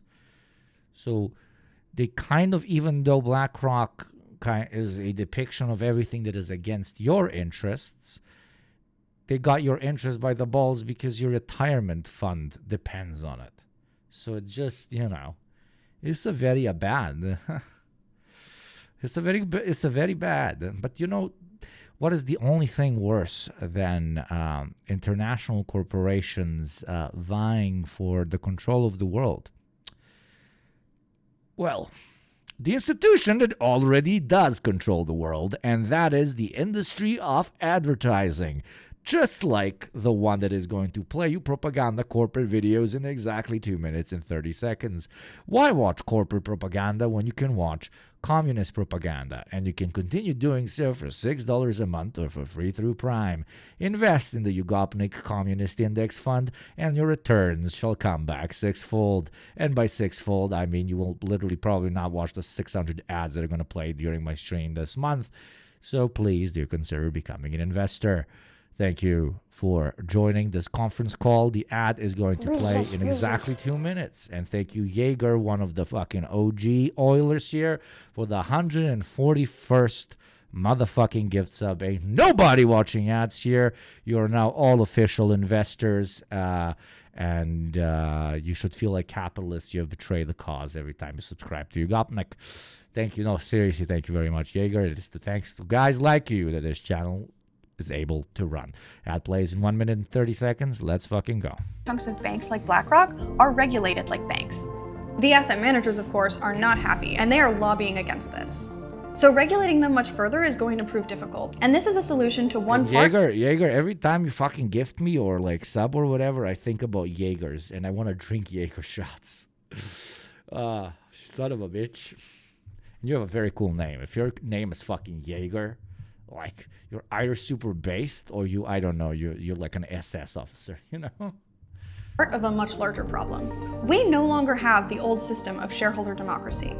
We have something more like a shareholder oligarchy where the people with the most power over where our money and stuff goes are incentivized to make that stuff worse. What if you invent Jaeger Zins and become rich? That's so fucking smart. Please just do that and then give me many gift subs. Jaeger Zins sound incredible. Zins that actually have a little bit of alcohol in them sound so fucking unhinged. That would be fucking awesome, dude. And they will be called Bull Zins. Okay? Fuck, that would be nice. Mega addiction. And more expensive and not worth. I want my brain to feel like it's fucking melting. For us. Thank you, Romka. Holy shit, shareholder oligarchy. Why do you always gonna invent terms? What the fuck? I can't help it, man. New theory dropping every day. Other communists on this platform, great comrades, pretty decent, but they only analyze things. Here we develop socialist theory. Many books shall be written about this. Yugopnik is truly a streamer that streams. Jaeger, it's my old military title from before times, before doxing was even a concept. It's just me. Sick. But wait, Jaeger military title. Jaeger military title. Jäger or Jäger is the German word for hunter. Describes a kind of light infantry. That's so cool. In English, the word Jäger is also translated as rifleman or ranger. That's fucking sick. You were a ranger? That's fucking sick. Fuck. We got motherfucking big boys here in chat, dude. But BlackRock didn't create the system. They just used it to their advantage. And I think we deserve a better one, where the people who create the wealth have a say in where it goes. Thanks for Norwegian military Arctic Alpine. Thank you for your service, sir. The Norways must be protected. watching the classroom. No, it's nice to see a ranger that is a socialist. It's kind of fucking based. We need somebody to teach all these fucking chatters how to fucking clean a gun, dude. Where controlling the world is important to us. Send us your next favorite conspiracy. Send us your next favorite conspiracy. Well, okay, we've covered this, so it is pretty scary. Like, unironically, this is kind of fucking terrifying. But the only thing more terrifying than BlackRock is streamers having influence on things. We must all put in 100% of our efforts to stop the influence of streamers on anything, except me. I am very good, and I should influence many things, and you should always listen to me, okay? All of the other ones, bad. The character I now unironically did is like 60% of fucking streamers, political streamers on this fucking platform, which is so fucking depressing, you know. RIP pipeline, blядь. RIP pipeline, okay? But yes, we're watching Streaming is Changing Politics. Is that a good thing? My beautiful mods, please adjust the title accordingly. Let's learn if it's doing something. Plot twist, most likely not. Plot twist, in the future, it might.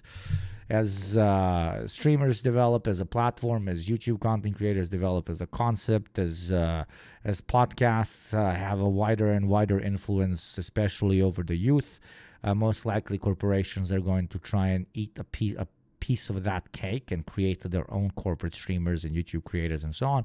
They already have to an extent as well. But you know, people are looking for talking heads, which we still are, but not the incredibly formal, boring, repetitive, dry-ass fucking humor no-having motherfuckers over on CNN and BBC. So they're coming to these platforms, and that is, you know, going to be changing the dynamic of political coverage over the coming decades, obviously. But over the coming decades is key word. Right now, all of us combined have the audience of maybe 5% of CNN. So, you know, we have the audience of at least 2 BBCs and at least 5% of CNN. Who the fuck watches BBC anymore except Angloids? Does anybody fucking remember what BBC even is? Fucking shit. Okay. Streamers, very important, very good. They influence world. Da. Israel's war in Gaza is one of the most significant geopolitical... Thank you, Romka. The streamers that are owned by betting companies, so we are way past the shit already. Oh yeah, dude. Oh yeah, dude. Absolutely. political events of the 21st century. So why? Watching the BBC Daily, innit? Over back here in England, we like to sit on water and watch some BBC, bruv. Why is this guy one of the internet's leading commentators on the issue? Oh, that's an argument for incest I never considered. For those of you who missed it, Destiny, who is... This fucking guy, this fucking creature right here. Ima Otca I Sina I Svetoga Duha, amen, jebote. A streamer, a debated political scientist and Israel-Palestine scholar, Norman Finkelstein. And in doing so, he presented himself as an expert on genocide. Those kids were literally coming out of a previously identified Hamas compound that they had operated from. They literally Mr. Borelli, with all due respect, you're such a fantastic moron. It's terrifying. You know, later he went on and talked about how he absolutely dominated that debate. If the other side doesn't bring up a single coherent point from the entire conversation, which they didn't, and they're like being unhinged the entire time, I feel like hopefully it plays better to me. I probably definitely could have gone, I definitely could have gone harder though, given how unhinged.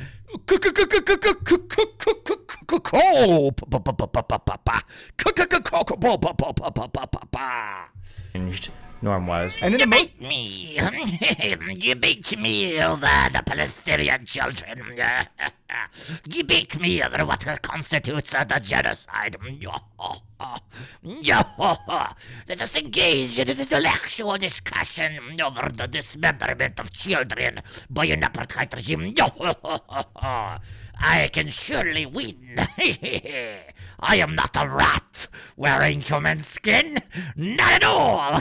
Most important election of our lifetime. Why is Donald Trump doing a live stream with Aiden Ross? And for that matter, why is one of the most incisive voices on the left not a host at MSNBC or CNN, but a Twitch streamer? Because it's going to be in the long term much more fucking influential than fucking MSNBC, cock, BBC, CNN, Fox, dick, and butt, okay? Old media is fucking irrelevant. Piss on the grave, baby. But new media is also fucking disgusting. Debate me!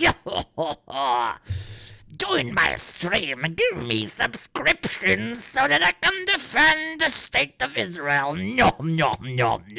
I am going to go back to the toilet later and eat some shit. I don't know, like, just a Destiny as a rat. That to me has always been, like, very prevalent in my head, dude. That like slowly evolved into a human. It's like, and like, what would a rat wearing human skin do as a profession? They would fucking Twitch stream, okay? I will confuse the humans, and the Ret Empire shall grow and destroy them while they are infighting. The superior Ret intellect. I'm done with this bit, but Jesus. You know, Hassan Piker's critiques of liberal policies from within his streaming suite at the DNC apparently got him kicked out. Hugo, when will you debate the legitimacy of the Albanian nation? That has been debated a long time ago, okay? We have solved that problem, okay? Which is that Albania is a legitimate country, and I really fuck with Albanians, but I gotta do the fucking Slavic Balkan guy LARP of hating Albanians. So, hey, ship, hey, shiptar, hey. Out that, you know, NBC. As we all know, Kosovo is Bulgaria. Would be getting kicked out randomly. Which is cool. I'll be honest, guys. In general, it's cool. And Macedonia is Romania, okay? And Montenegro is Croatia, and Serbia is Greece, okay? To get kicked out of places. It's a cool badge of honor, unless you get kicked out for like a not good reason. Live streamers have become important enough in the political space that they can seemingly change minds, influence elections, and maybe even threaten major political parties. So how did folks like this go from streaming Grand Theft Auto 5 all day to reshaping our political discourse? And are they making a meaningful difference, or just enabling a sort of digital cosplay that lets us feel like we're activists when we're just sort of fueling Jeff Bezos' empire? Absolutely. And if you want to continue fueling Jeff Bezos' empire, do subscribe to the channel. No, there is a great argument to be made that most content creation, including mainstream news, is just a form of letting steam off while feeling that you're actually participating in a political movement while doing not much else than consuming content. The point at which content created with a political theory that underpins it becomes agitation, becomes active propaganda, becomes something more than simply content, is when throughout that content you actually call for people to organize as well, to agitate as well, to grow their class consciousness and those of those around them, to help their community, etc., etc. It is only through the active calling towards organizing by political streamers, podcasters, YouTubers, local guys in alleys that jerk you off as long as you listen to them about their rant about Marxism. They are simple content creators that are just, creating slop up until the moment at which they start creating socialist organizers. So even if they create a single guy that joins a party, starts a party, does something that moves people to the left in their domestic community, that is when they are actual propagandists. That is when they are helping the cause. Everything else is just a fucking circle jerk. That is another Yugopnik theory drop. You're very welcome. Jeff Bezos, worst bald man alive. Change my mind in the comments if you think there's a worse bald guy. To understand political streaming, we got to start by contextualizing the seemingly unpolitical world of video game streaming. Because before these guys were interviewing world leaders, most of them were just streaming games from their bedrooms. And they all started over on Twitch, which is an Amazon-owned platform catering to gamers and their fans. And since Twitch took off, some streamers have moved over to competitors like Kick, and pathetic, gross, lame boomers continue to stream here on YouTube. I'm Michael Burns. I'm here with producer Henry. Now, one distinguishing aspect of streaming relative to other types of media is its shocking sense of immediacy. Now, streamers are playing and reacting in real time, and simultaneously their viewers are commenting and maybe even critiquing them in the chat. Go to your Twitch dashboard and check out the new charity function. It makes easier for your chat to donate to charity and doesn't cost you anything. Okay, I'm not doing that right now because we're in the middle of something right now. I don't know if you can tell, but what I'll do, thank you for letting me know, but all right.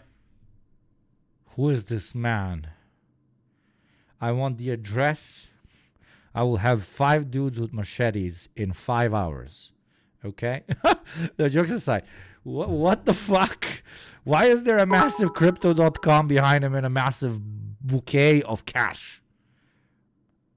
I do not like. Or is he just a chess guy that is sponsored by crypto.com? Then that's okay, I guess. Oh, okay, he's a chess guy. Okay, I thought he was like I didn't know that crypto streamers were a thing. It's enough that I have too many friends that are crypto chuds. Now there's crypto streamers. Crypto chess bro. Or chess crypto bro. Sponsored, I think. Okay, that's okay. Make that fucking bread. I suggest next you get Lockheed Martin to be your sponsor. Thank you, Gabriel, for 100 bits, brother. We'll give blowies in exchange for listening to theory, right? That's the next level of agitation, my brother.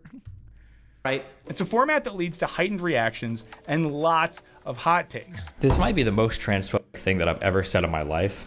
So here we go. I don't think I really believe in non-binary. And unlike traditional media, YouTube videos or podcasts, when users react to or yell at streamers, well, streamers can yell back, which offers a thrill. Chat. Probably the creator of this video did not know how meta it's gonna be for a streamer to be reacting to his shit. Yeah. And attention that's only available. Also, why is he showing this guy as a fucking streamer? This guy's not a fucking streamer. What the fuck?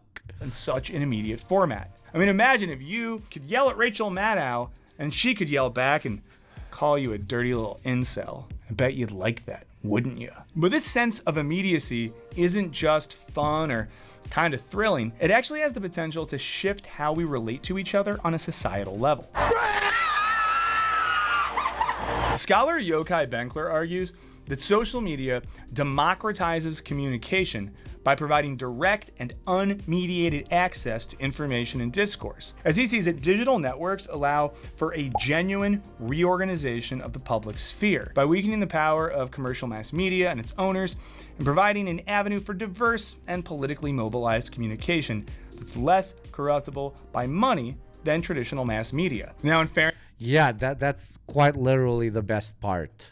It's 100% viewer funded, right? That gives you so much fucking freedom over what you can do and what you can say.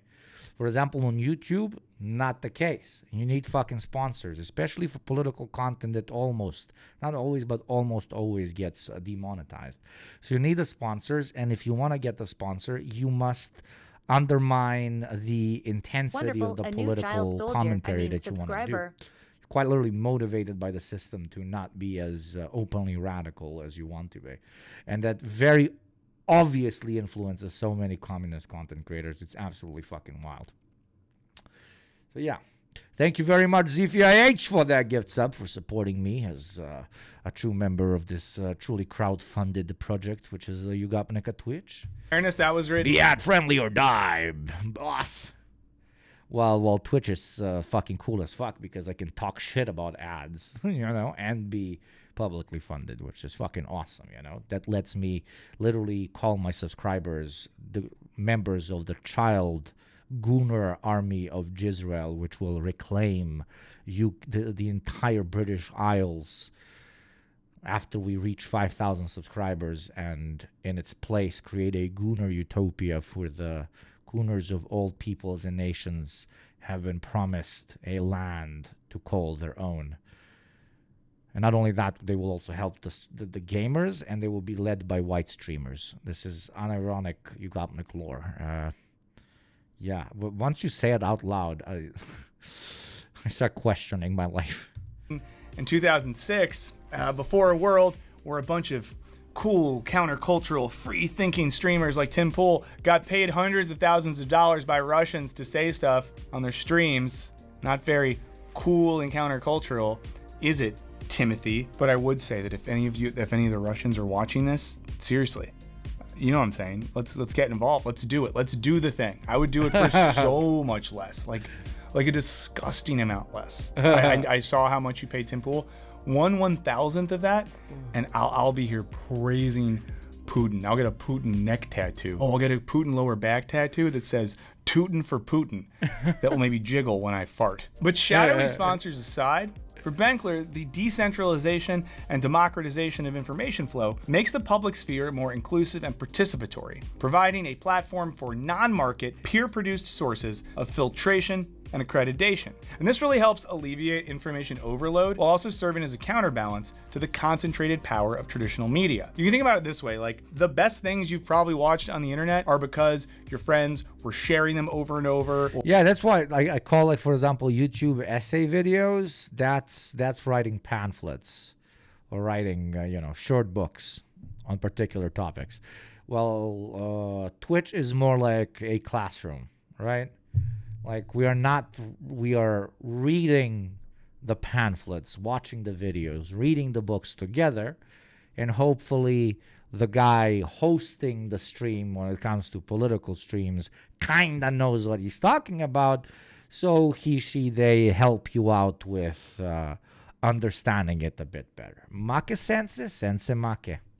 Or a special ed classroom, absolutely, with a special ed teacher as well. Community you're a part of. Classroom and daycare. Let's fucking go, chat. Talk shit about yourself. I love it. Self-humiliation is my biggest fucking thing. Told you to watch it. Of other people, not of myself. Teacher. Boris won't stop drinking during class. Good. Look at Boris and become more like Boris. Duh. Current social media is like a public square, in my opinion. You can freely go out and talk on it, but the mayor still controls the billboards influencing people and can exile you from the city. Brilliant metaphor. Smart. Right? It's not because some, traditional media source. See what Boris taught me. Like, please watch the new Connor O'Malley video. It's called Corey's, and it's a weird exploration of the way our identities split under late capitalism and the way that social media exacerbates those tensions, right? It was just your friend was like, Check out the new O'Malley video, it's fucking crazy. Now this all empowers viewers to contribute to public debate and hold those in power accountable. And in the context of political streaming, viewers are able to form communities with other audience members that can exist in the chat, on Discord servers, and social media, or hey, even real life. And please let us know if you ever met a stream friend in real life. Also, if you met a stream friend in real life and you're currently, handcuffed to a radiator in their basement, but you can kind of reach the keyboard, I guess. Don't listen to that advice. Don't listen to that advice. But it's not Don't just listen to that advice. the Don't listen to immediacy that and advice. community that make political streaming so unique. Christopher J. Hopwood suggests that the ability of platforms like Twitch to enable the sharing of unfiltered thoughts and experiences in real time helps facilitate the expression of realness. This is the idea that streamers seem to have an authenticity that we don't normally see in popular media figures. Hopwood and his co-authors argue that realness may be a particularly important individual difference variable within certain domains of social behavior. For instance, being real may be both harmful and beneficial for politicians, but for citizens, it is a key characteristic of trust. It's basically like when streamers seem like a cool person to hang out with, like how I'm a cool person to hang out with, I trust him more intuitively than I would some good-looking guy on TV with a slick haircut and a nice suit and he always says the right thing, Screw that guy. Now, some of this is simply a function of streamers broadcasting for huge amounts of time. Seriously, if you're not familiar with this sort of thing, Piker will stream for 12 hours a day. Destiny might stream for 7 hours a day. People like... Fuck that shit! 4 hours but higher quality, baby. Let's fucking go. We are lazy, but we spin it to be hyper concentration of high quality versus spreading out the content and then making it worse. Ha ha ha. Excuses for being lazy, Yugopnik. Vosh might go 5-6 hours a day. And when you're streaming for most of your waking life, you're gonna have to talk about more than just politics and theory. Graveler is a rock with 4 arms and pass. I'm not putting my anywhere near gravel. Now it seems like the relatability and realness is paying off. Piker alone has over 2,500,000 followers and 140 million views, with an average of 157,000 active viewers. I know for a fact that's over twice the population of Duluth, Minnesota. So at any point he's streaming, there are 2 Duluths watching him. Now during the 2020 elections, his was the 6th most watched election coverage stream. He averaged a similar audience size to CBS and Fox News. And this seems to indicate that at least amongst a younger demographic, folks prefer more interactive and authentic content. And this has not escaped the attention of mainstream media. You get more people watching you of an evening than I do. But all of this doesn't answer the question of why we, you and all our friends, are so engrossed by political streaming, and why millions of folks spend just hours and hours of their lives enmeshed in these digital worlds. Now, it might have less to do with how it changes our opinions and more to do with how it actually changes our experience of time. Yes, friends, that's a real thing I'm about to argue, so don't tune out now. Before we keep going, I wanted to give a shout out to our friends over at Yes Please Coffee. They're special because this is a company that I actually reached out to. Boss makes $1, I make a dime. That's why I stream on company time. That's why I stream on company time. But as you're streaming on company time, you don't want to actually be watching ads. That's the only thing worse than actually working for an exploitative boss. So consider supporting this a bit less exploitative of a boss, your favorite Twitch streamer, for $6 a month or less in some countries, or for free through Prime. And avoiding the ad is going to play in exactly 2 minutes and 10 motherfucking seconds. The choice is yours. Employment, stream, or ads.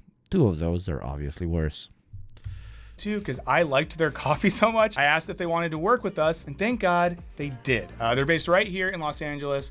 They're an independent company. Their beans are awesome. I've been drinking Yes Please for a few months now, and it's some of the best coffee I've ever had. My good friend, producer Olivia, said it changed her relationship to coffee. A lot of people from our stream community have tried it and loved it. Go to their website and then use the code Wisecrack for 20% off. There's a link down in the description as well. Truly top-notch beans. It's a great way to support the channel and help support a really cool independent company. So check out Yes Please Coffee because, I think you deserve it. now let's get back to the show. It's clear that authenticity is critical to the success of political streaming, but of course it's not just about being cool and relatable, because some of these guys aren't cool or relatable. They're kind of weird and unrelatable. It's that the very structure of the medium creates moments of truthfulness in both the streamer and their audience that are almost impossible to achieve in other forms of digital media. Now we can better understand this via the work of French philosopher Henri Bergson, and it's the original streamer, as we all know. Concept of pure duration. Now, for Bergson, duration is a way of thinking about time, or a type of time which operates in distinction from clock time. You know, it's not mathematical. Cock time.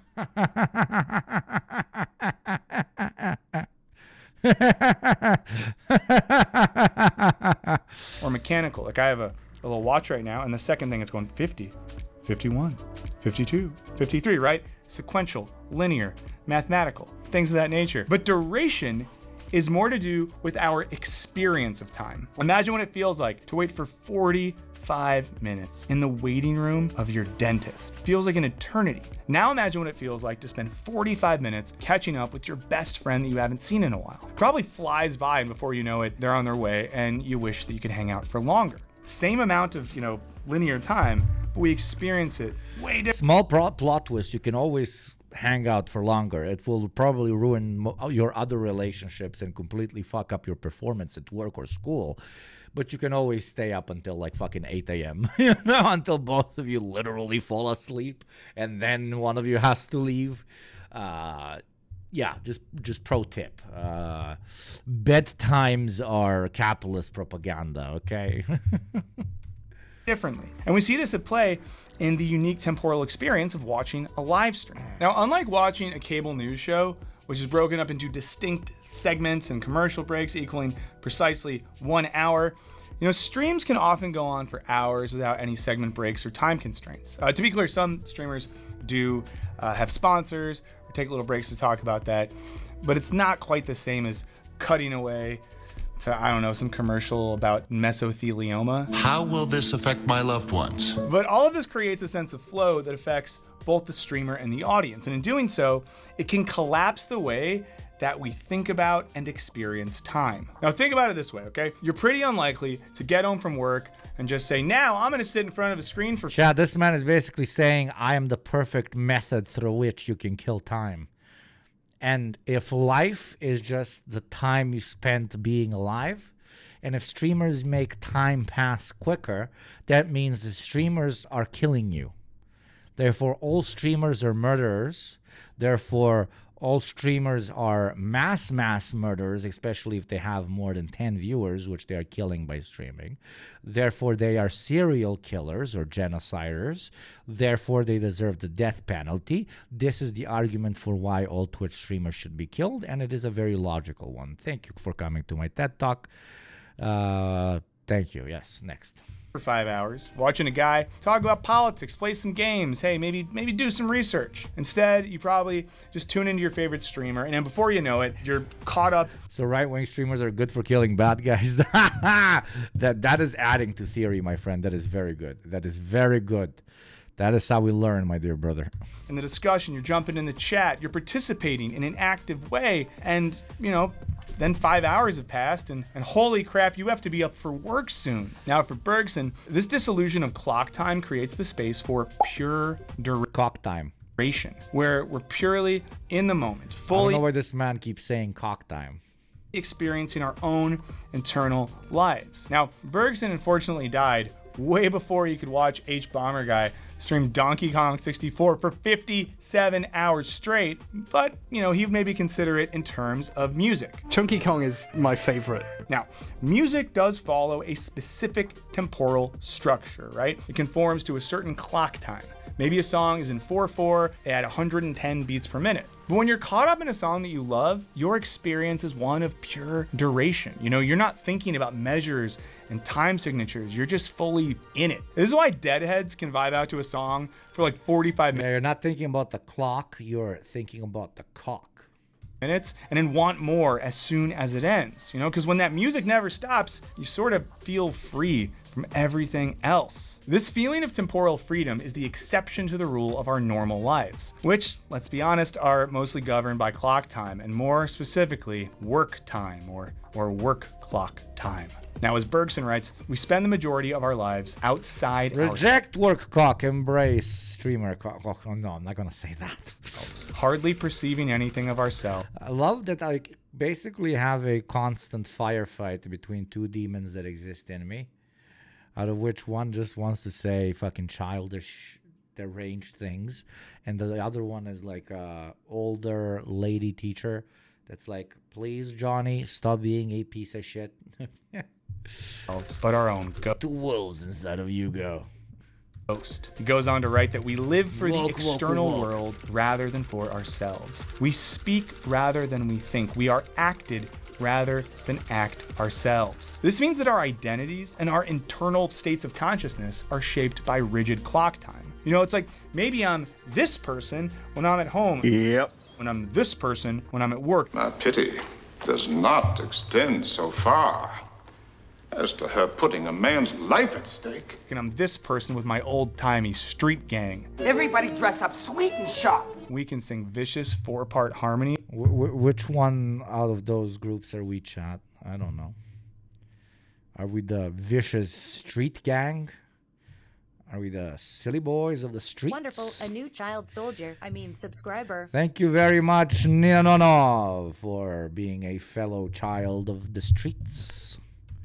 And then just cut you into pieces. But considered from a perspective of duration, I'm all of these things at once. And my identity and consciousness in real time. Okay, we get it. Time passes quicker, so you end up spending more time than you actually do spend with those streamers, and you feel more connected to them. Jesus Christ.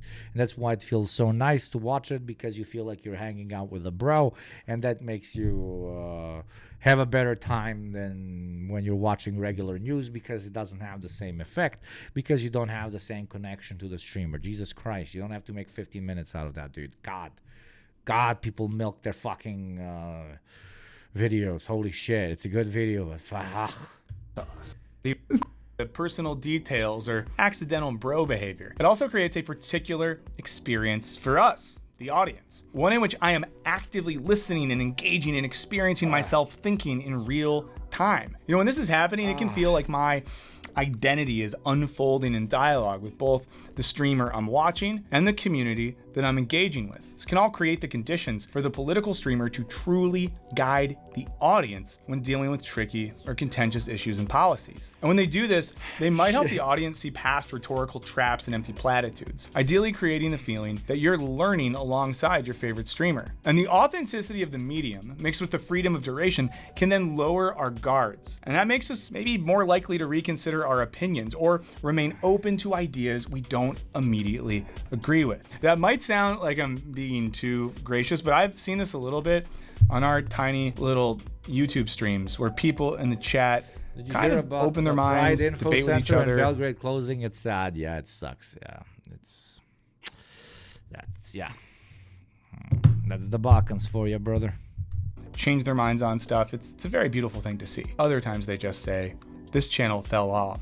Why is he here? Now, we can see some of this in Piker's analysis of a debate between Ben Shapiro and Malcolm Nance, in which, you know, the audience gets all the benefits of having a political commentator who can translate, add context, and fact check in real time. This enhances the audience's understanding and equips them to critically engage for themselves. Okay, it's actually pretty simple. And it's not just that political streamers are able to offer us more honest and authentic analysis than traditional news media. They also have a pretty dialectical relationship with their audiences, you know, participating in an open back. Okay, this video is boring. Next, thank you. I'm standing in front of the Christ, I'm falling asleep here, man. It's supposed to be max 7-8 minutes, not 35 fucking minutes. Holy fucking shit. Let's learn about absolutely insane American right-wing militias. That sounds more fun, okay? Insane American right-wing militias. Is this video going to be better than mine about insane right-wing ideologies? Probably, because it has 12 million views, okay? I am getting hardcore penis envy, PP envy, PP view envy, okay? You think you have penis envy when you go with your bros to the shower after the game? Jesus Christ, you've never been a YouTuber.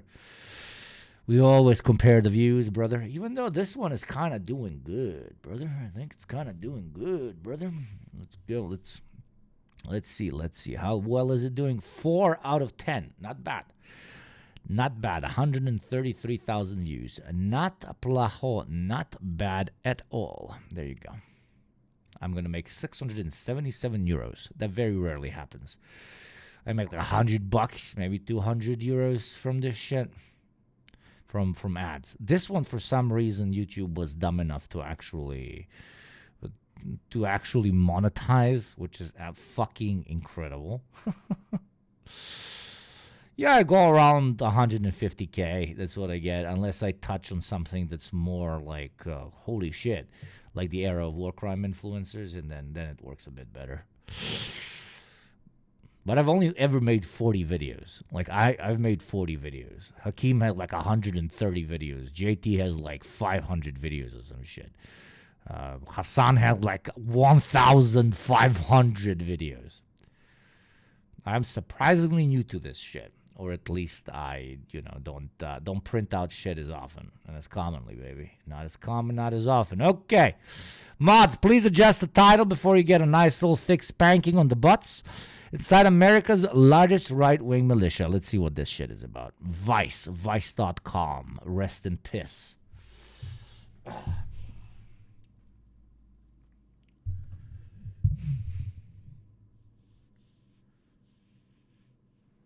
Everyone I know is getting recommended this video, Hugo. Yeah, because you only know fucking based motherfuckers whose algorithm is thick as shit, okay? Average view duration, 12 minutes. That is really good. Yeah, it's not bad. It's not bad. God is good. Let us thank him for our food. Bow our heads. We are fed. Thank you, Lord, our daily bread. Amen. So you said you did the mile in the 7 minutes and 50 seconds? 55. That's slower, isn't it? Mm-hmm. You gotta push it. You don't want to have nothing left in the tank when you're done. Give it all you got. I remember when you brought home your first... Holy shit, brothers. Even the right-wing militias have gone motherfucking woke. Even the right-wing militias have gone woke. Why did they include a woman and an Asian woman at that in this video about right-wing militias? Okay. We can't even have proper white families leading proper white militias. What is this, brothers? What is this, brothers? No, obviously, like, insane right-wing movements don't have to focus on race, okay? They can focus on any reactionary point. It's not only always about race, but still. Why did the right-wing become woke? Even the rightists in America are woke. I'm leaving this goddamn country, brother. Pocket Constitution. And said, what form of government do we have in the United States of America? So we have a constitutional democracy. Do you know what form of government we really have? Here we go again. We have a constitutional republic. You have a corporation, brother. You do not have a country, my dear friend.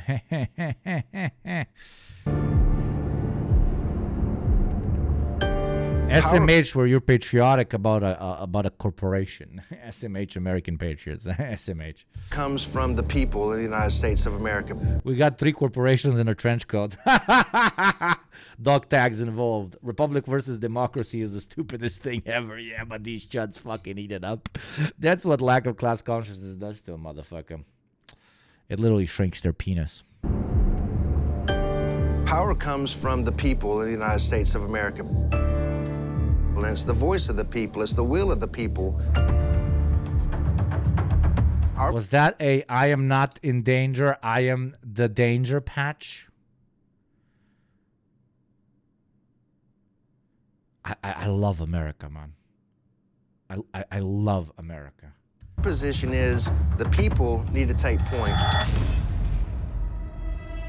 We're gonna do like some fucking shooting in the places. Actually, we'll never do any shooting at all because we only like to LARP being revolutionaries, but we never really do it. We go and take photos in the White House. Take a good look at the face of the militia and the 3% movement? Oh, the 3%ers, the belief that you only need 3% of a population to actually do a successful coup over a particular country. Yeah, 3%ers don't hyper focus on race and ethnicity and so on. They hyper focus on batshit, boring, cringe, libertarian values and the right of the individual to not be overtaken by the state communists, and I can fucking create a independent republic in my backyard if I choose to do so, brothers. That's 3%, you know? These are patriots that are not going to have their rights infringed upon, and our way of life will be preserved and maintained. So help us God. Guns up! I don't want nobody taking my gun rights away from me. I don't want nobody taking my freedom of speech from me. You know, so I'll die for that. Hell yeah. Hell yeah, brothers! Yeah, man! Fuck yeah, brothers!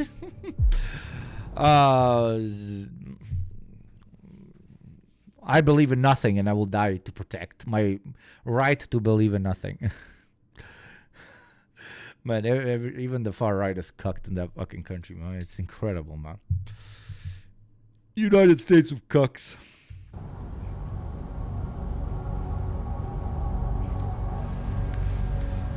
Here are some nicknames. Are these their nicknames?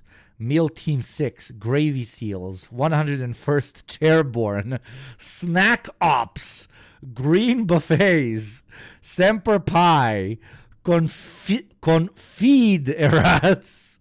Meal-licia, Frigadiers, Fed Brigades, Paramilitaries, National Lord, Humbo, Starchy Bunkers, Guerrilla Warfare, Waffle SS, that's my favorite, dude.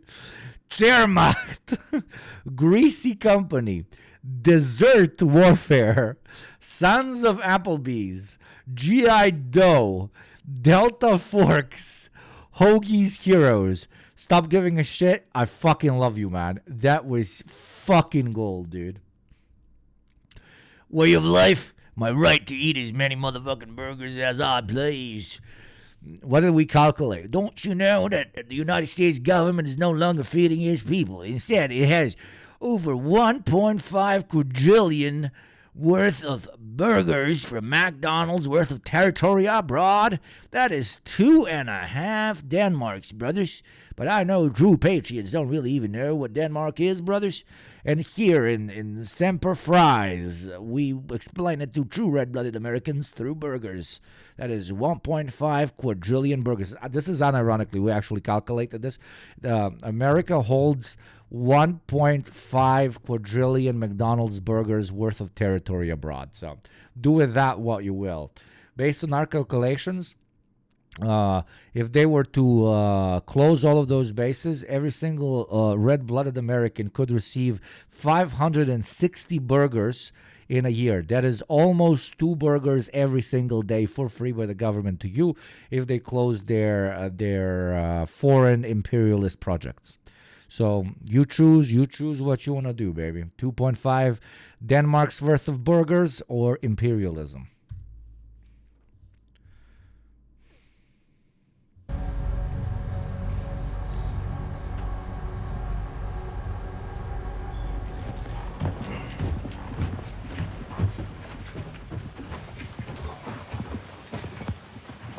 This is where the administrative part of the operation takes place. So I put on my sidearm when I leave to go to work each morning, and I keep it on my side until I get home at night.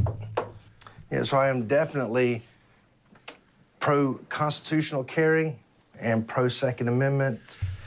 And maybe you should be pro buying a shirt that actually properly fits you, but you know, step by step. Nothing in the world in his Waffle SS goon cave, bro. It's gonna change that. So I am General Holy War of George Security Force 3%. There are several different What is he? Oh my God, they got fancy words for titles, bruv. General Holy War of George. General Holy War of Georgia Security Force 3%. More like General Holy Lord of Georgia's security pie. 3% body muscle. Security Force 3%. There are several different chapters. We must protect our right to have only 3% worth of muscle in our bodies, brothers. Throughout the country, the media will paint militia groups as anti-government. And it's not anti-government, it's anti-tyrannical government. I mean, initially I'd say, fuck yeah, I'm all alt-right. I mean, alt-right to me would be a conservative, maybe a white or black Christian conservative that has strong convictions about upholding and defending the Constitution from all enemies, foreign and domestic. And if there's one thing that we can't have in the United States of America, it's a disarmed populace. I gotta be prepared to move quick. So it's the boring, oh my God, my guns, I love my guns, I love the thing that I press the button and it goes boom, boom. If I get some information that says there's a martial law, there's a nuclear attack, there's a chemical or biological situation, I'm getting prepared for anything short of a nuclear bomb landing on my forehead and killing me. I want to survive it.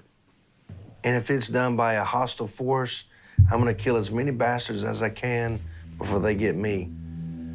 Motherfucker be like, I will do everything in my power to survive if there is a nuclear holocaust, but I will do absolutely nothing about dying from diabetes and cholesterol levels.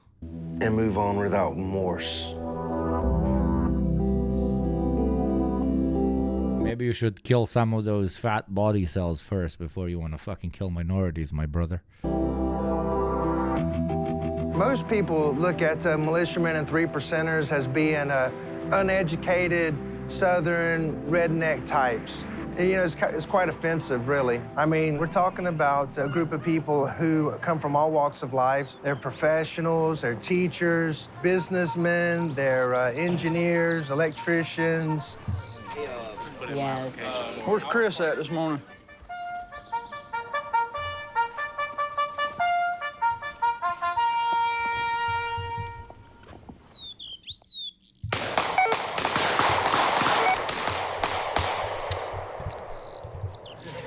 Why can't you just be a bro and want to go and shoot some fucking guns in the forest? I fucking love being a bro with my bros and drinking beer and shooting guns in the forest. Why does that have to be about fucking constitutions, my bro? Waffle SS. So if we want to go ahead and start some breakfast, go help yourself. You're welcome. Eggs and bacon over there, sir. Eggs and bacon over there, sir, ready, so. Wonderful, a new child soldier. Waiting on everybody to get up and get ready. Thank you very much, Stuckin' Forehead 1979. Thank you very much for your service for our great 3%er army, baby. Rolling out of bed. Only 3% of a population are gooners, but if all gooners unite, they can topple any government. Therefore, the gooners truly are undermining their position in society by not understanding just how much power they wield. If they would simply focus on wielding arms instead of wielding those fat, thick, throbbing dicks and pussies, then maybe they could overtake any government in the world. For every state, every nation, and every people in every corner of the world has a paramilitary gooner army slowly forming, and we shall take what is rightfully ours, for we are coming. Doom. Which most everybody Get is. it? We are coming. I'm very funny. Already. Some of us have had breakfast and we're preparing for the day. We'll start the training just shortly. As soon as a blood agent gets out of the rack, we'll go from there. And the only thing more important than us practicing with our guns is fucking bacon, baby. Went into quick cooking mode. Is General up yet or moving? I haven't seen him yet this morning, so Dude, the cameras are there. You could wake up for when the cameras come. You didn't have to go on a fucking binge last night and be fucking hangover now, man. Got some brekkie. Yum, yum, yum, yum. This looks super hot. I would love this. Waking up in a place, shooting some guns with some bros, eating some fucking bacon. Unironically, really cool. Stops being cool when racism and hating immigrants and wanting to kill communists. You know, why can't you just do that without the second part? Like then America would kind of be cool, like unironically. The 3% movement has been around for quite a number of years, but I took a... And then they ruined this for the rest of us, because now, like, I can't go with a bunch of bros and sleep in a forest and shoot at some fucking trees, right? Because then I'll be like, dude, I'm behaving like a right-wing chud. Because they took it away from us. They took everything away from us, dude. Personal interest in the 3% movement. Why can't I wear like a full leather black uniform, okay, with a fancy hat and a swastika, okay? That looks so fucking fire, but they took it from us.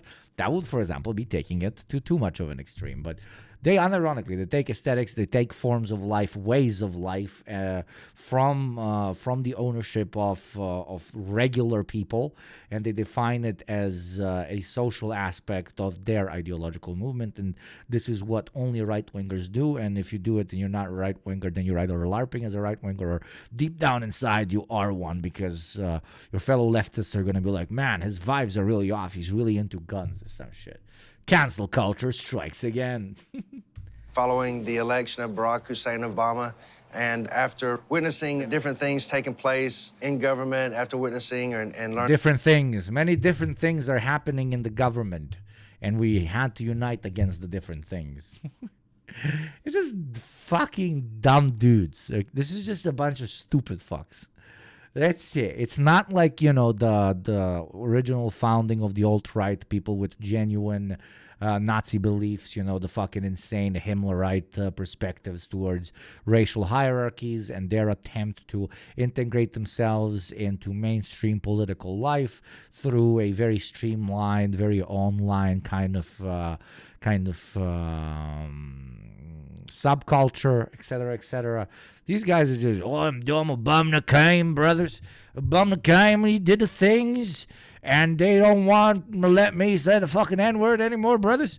And that is against my freedom of speech, so I'm going to go shoot some guns in the forest. Yeah, brother, I'm a true freedom fighter, brother. Learning about things taking place across the planet that caused me concern for my individual safety, so I began looking out to other people to help me and to help America's strongest super soldiers, Shot. America's strongest super soldiers, dude. each other, build a network. Why is he? To provide mutual assistance if that should ever be needed. Motherfucker organizing, but for the worst thing. We got new scopes on our rifles. We can't wait to try out. Yeah, see how they work. I realized about a year ago that I was not prepared and I did not feel safe when I was out and about in my own hometown with my 12-year-old. So I began the journey to get my concealed weapons permit, have my husband teach me about firearms safety. And once I got that legal, then I looked for a group of like minds, and we're sticking together. And, you know, we're defensive. I mean, that is our first posture. We are not here to start anything, but we are here to defend and protect our families first, my loved ones, anybody that you see wearing a uniform, and their family, the dogs that we bring. That is why I'm here. Who the fuck is coming for you, white lady? Who the fuck was? Who the fuck is coming for you? Who the fuck is coming for you? You're from fucking Central U.S.? Nobody wants that. What the fuck? Who's coming? Who? Why were you unsafe? Sure, buy a gun to fucking protect yourself. Don't join a whole fucking paramilitary, man. That's a bit overdoing it, dude. So the 3% movement, it's a prevailing belief that has root and found... Can I have the Central U.S.? Don't give them arguments. They are eating the dogs. foundation in the Revolutionary War. They're coming for my HVAC business, brothers. My roofing business is being attacked by the communists. They said, first we will kill the roofers, then we will take all them toothbrushes. Man, they did that in Soviet Russia. They killed all the roofers first because all the roofers were the ones putting the holy cross on all of the churches. And they were like, they are believing men, women, and we must kill all the believing men and women. That is why now I protect myself against the U.S. government. The greatest enemy of communism to ever exist, but it's somehow also communist. Because I'm a very smart American, okay? Thank you very much, Freya, for the 4 months, you fucking legend. Thank you, thank you, thank you. And the belief that a small group of motivated people and Minutemen, patriots, can defend themselves. Must defend yourselves against the goddamn homosexuals. The homosexuals are coming, and I don't like what I feel when I see them, and that is why I must shoot them before, I shoot something else. From tyranny. Yes, sir, I consider myself a Christian. I believe that most of the people in Georgia Security Force, 3%, would identify as Christian. Yeah, they hyper-focus on that specific identity because, they understand that racism is fucking old and stupid and you can't actually recruit en masse, blah, blah, blah. But also, I feel like this, to an extent, is like 3%ers in particular, it's kind of like a pyramid scheme, It's you have guys in the higher ranks. You make all of the other ones say, pay into the organization because, you tell them, we're going to buy guns and ammo with this, which you do, but then you pocket like 30% of the money and you buy yourself a new pool. That's kind of what this is. They're just getting fucking, it's like pyramid schemes for chuds, dude. Our laws were based on Judeo-Christian beliefs. The Bible tells us that there's a fight for good and evil right here on planet Earth. And my views on the religious beliefs of Christians in comparison to Islam, I think that their belief systems are in stark contradiction. In Christianity, I don't think I've never heard of a situation where people are commanded to convert non-Christians at knife point or gun point.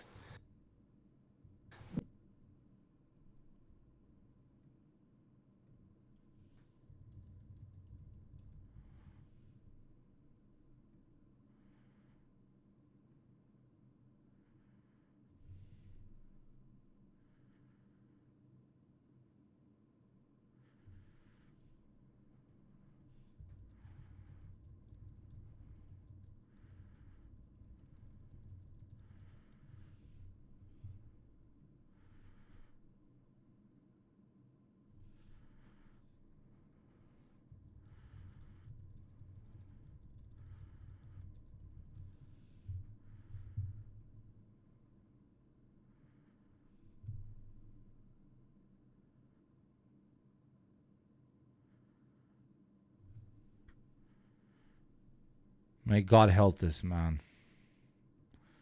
It's his mother's fault. Too much dropping as baby on head on ground. Only explanation I can find. But I think Islam is terroristic in nature, and it's good. Goddamn organizing paramilitaries by the goddamn Islamists. It's super fucked up, man. They say they identify with Islam, and then they buy guns, and they say they're going to do the violences on many other peoples. The goddamn Muslims with their guns and their fucking organized militias and their goddamn threats against the United States government. What do you believe in? We believe in being an organized paramilitary Christian religious organization that wants to fight the U.S. government if it infringes on our belief systems.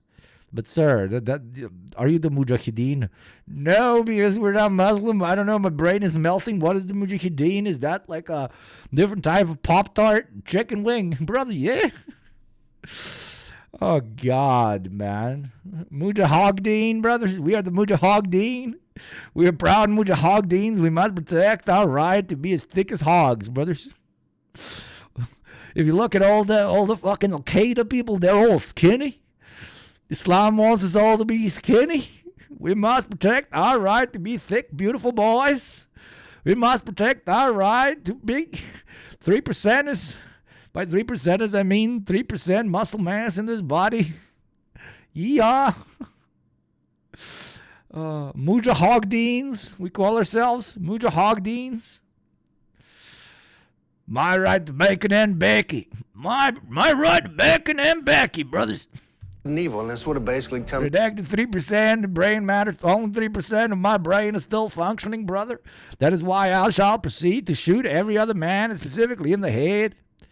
For that is how they also become true 3%ers. Indeed, brothers, we shall grow to a mighty power.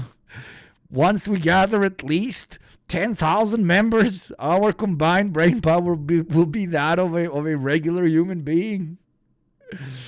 As I said, these are just dumb guys that are in a fucking pyramid scheme, right?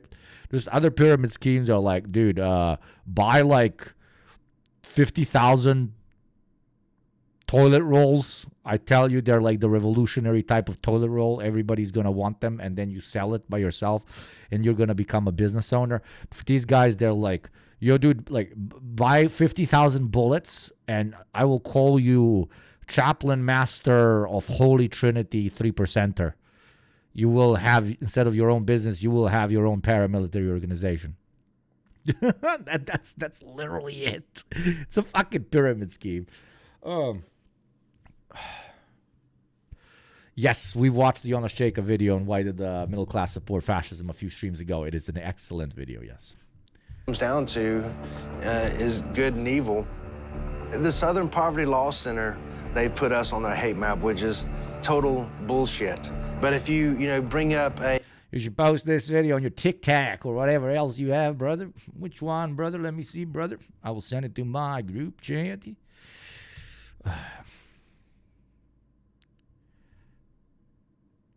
By the way, go and follow me on those TikToks. It's called Yugopnik on TikToks. It's like sometimes my mods post and people have been watching and following. It's very weird. The algo seems to like me. 3% of Christianity has no history of forced conversions. My views on the religious beliefs of Christians in comparison to Islam, I think that their belief systems are in stark contradiction. In Christianity, I don't think I've never heard of a situation where people are commanded to convert non-Christians at knife point or gun point.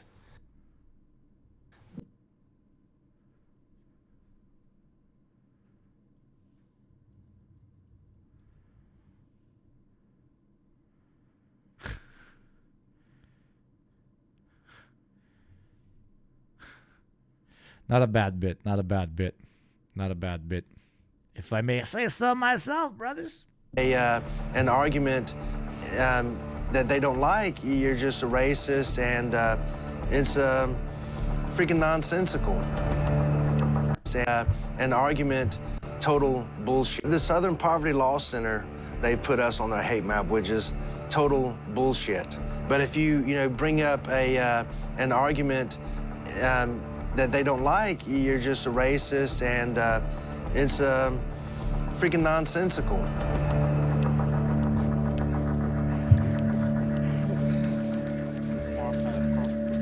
So, my name is Philip King, Corporal Cowboy, GSF knows me by.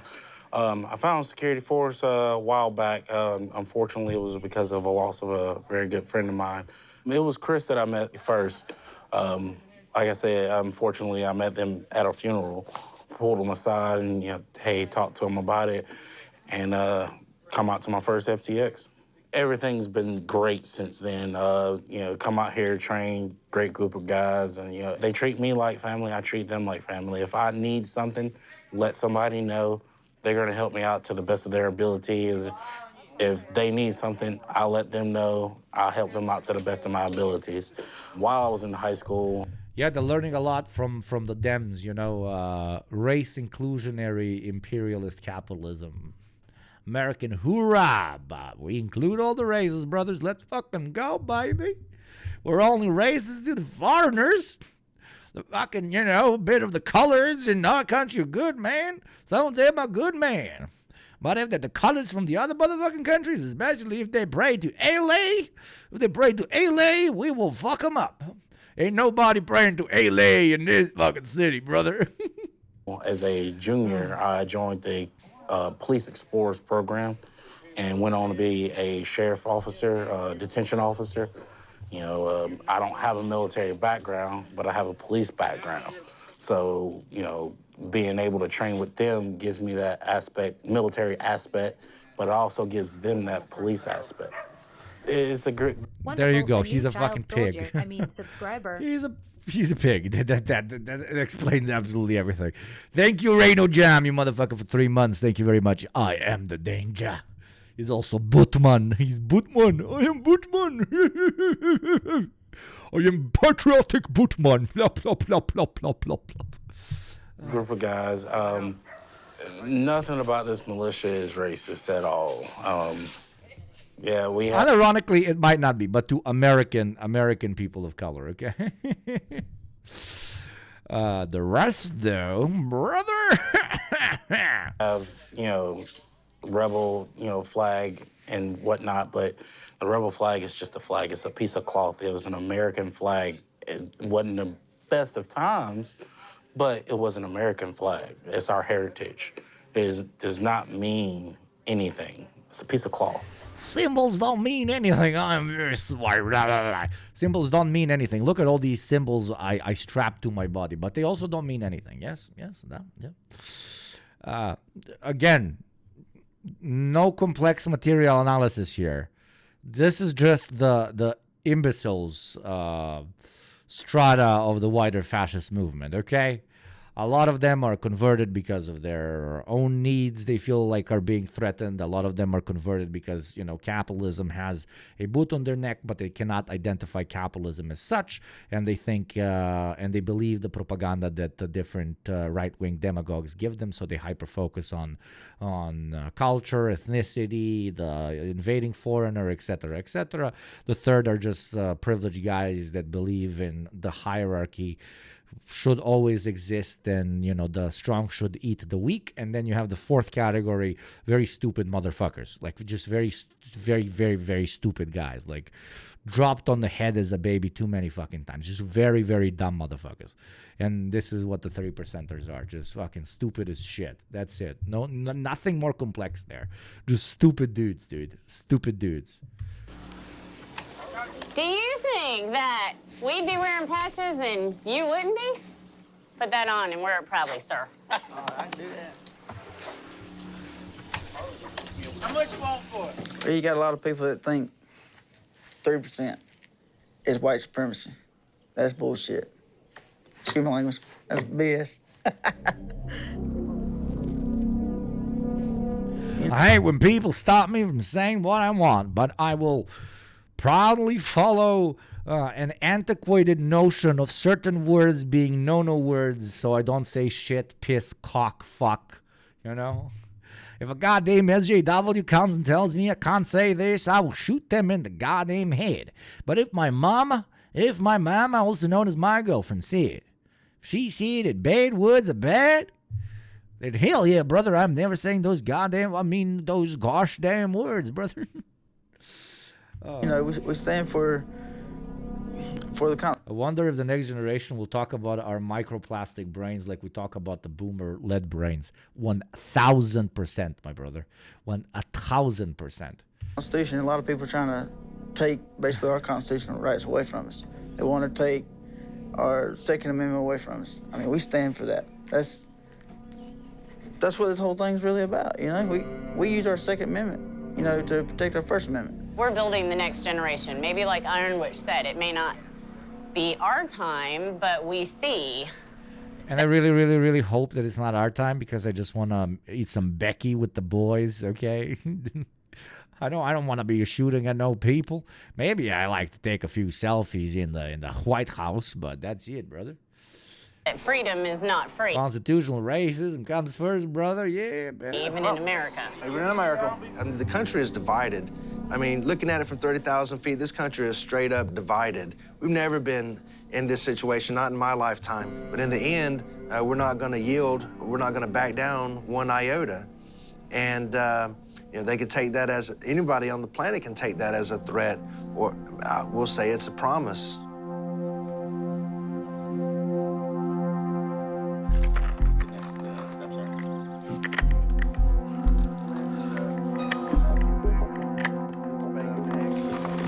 Shit, we're gonna get moving here shortly after we get our bellies full and get cracking with the training. I'm just waiting for the training. I can't wait for the training. It's going to be some high-speed, low-drag training. We're going to be doing haste roadblocks, going to be doing patrolling. By the way, I found a really cool Greek guy who's like door knocker, special forces, worked in security afterwards, and now he's a very laid-back restaurant owner.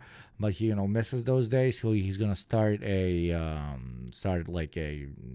education program, if you want to call it, from the start, from absolutely the start. So some of your sweet subscription money might go in that direction next month. I might actually start properly learning some true self-defense. But then again, he might not be able to teach me the true patriotic way of the weapon, because he doesn't wear patches and doesn't call himself a 17%er. Indeed, brothers. We'll be doing live fire. I'm really looking forward to that, actually. Really. And thank you very much. Stop giving a shit. Stop giving a shit for the 5 gift subs. As the 20th gift sub, you fucking legend. Ain't nobody watching ads in this chat, baby. Let's fucking go. Thank you very much. All that money will be used for me to learn how to shoot a gun at people. Thank you very, very much. Our exercises. No, seriously, thank you very much for the support. It's going to be motivation.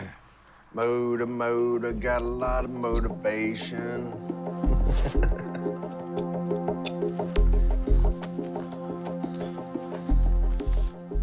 All right, let's circle up, get you some real estate, get a little bit of space, arm's distance. All right, good morning. Dude, I'm a fucking Slavic alcoholic. Even I don't drink in the fucking morning, dude. And to drink in the fucking morning with an obvious hangover as you're about to handle guns around other people with guns is just exactly why the U.S. State Department or military do not give a shit about guys like this, because they know they cannot do absolutely anything except, again, taking a few photos in Nancy Pelosi's office. That is the peak of the revolutionary potential of the American right wing, man. Freedom isn't free, brother. Guns are expensive. Yeah. Morning. America Corps. Morning. America Corps. All right, so we're going to get this thing kicked off right, man. We're going to get our PT in. Yeah, the Second Amendment is under attack. We need to be prepared and ready to combat that.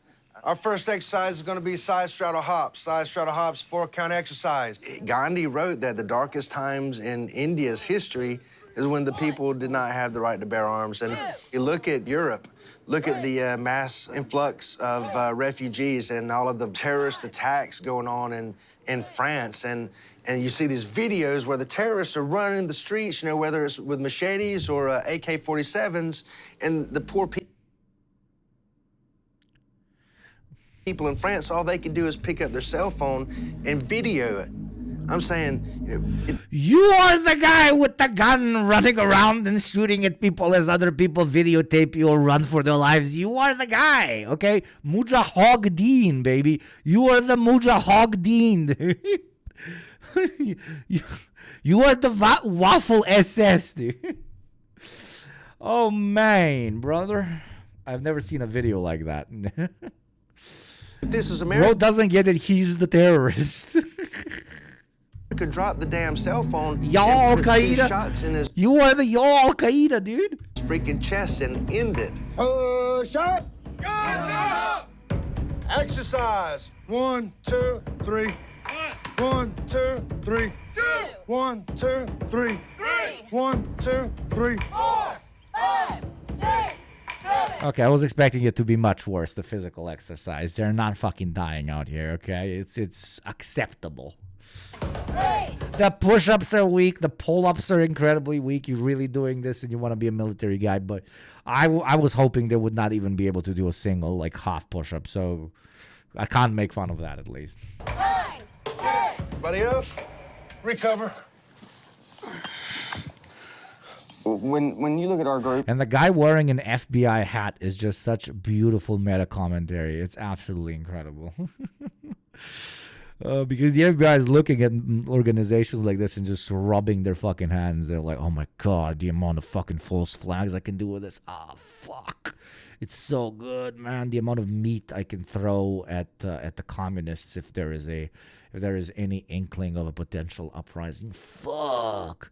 And that's gonna be a lot of meat because these dudes are fucking huge, man. Okay, I'm sorry. I'm fat. I can make fun of fat people. Okay, shut the fuck up. It's not just about if something's going to happen with the government or if this is going to happen or if a war is going to happen. That really don't matter to us. If a hurricane hits tomorrow, we're going to be there. So it's not just about, standing up and... Yeah, but you have probably pretty chill fucking organizations that want to be there for people when a hurricane hits, that want to be able to protect themselves and their family if a, doom scenario starts developing in front of their very own eyes, without the unhinged Islamophobia, racism, bigotry, and fucking right-wing economic chud logic. So just join a different fucking organization, man. God, dude. And acting big and bad or nothing like that. Like I said before, it's about the people. Yeah, maybe you should, be against, before the state may be using more of its money to help hurricane victims, save those most impoverished, especially in your part of America that is completely forgotten by your government. Maybe you should be like, holy shit, this system isn't serving us. Instead, you're like, I am ready to give my literal life to protect this system.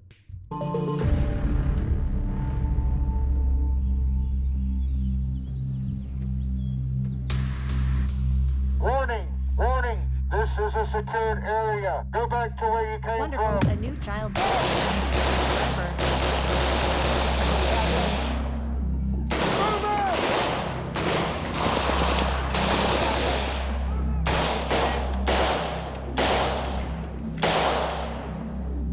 Moving! Going hot?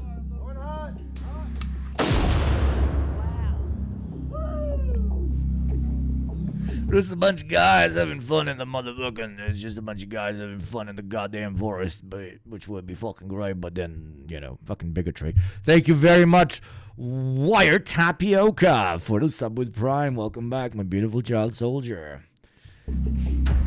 All right, for you guys that haven't been assigned yet, bring it over here real quick. So obviously we're gonna need a 2-man search team. So let me get 2 volunteers real quick. They're practicing for when the hurricane comes and they fill it with lead, brothers. Let's fill that hurricane with that goddamn lead, man. Got 1, blackout, 2. All right, I need at least 1 tango. Give me 2 tangos. What we're about to do now is conduct a hasty roadblock. We're simulating that the shit... Holy shit, this guy kind of looks like me now. What the fuck? Am I a 3rd percenter? What the fuck? ...has hit the fan. So you'll be in charge... Mask equals right wing. ...charge of our detainment area right here. Our first objective is to make it safely to the RP. Once we get to the RP, is going to be to secure the area. Then any traffic... They're training to protect Ben Shapiro's sister in case of a communist overtake. ...charge of our detainment area right here. Our first objective is to make it safely to the RP. Once we get to the RP, is going to be to secure the area. Then any vehicle traffic that we have coming through our perimeter will have to go through a roadblock. Turn off the vehicle! Drivers! Turn off the vehicle! Stop the vehicle! Turn the car off! All right. Keep your hands on the fucking wheel! Step out of the vehicle! Keep your hands where I can see them. Yeah, I'm watching you with that laser on me. What the hell? Hands on your head! Come on now.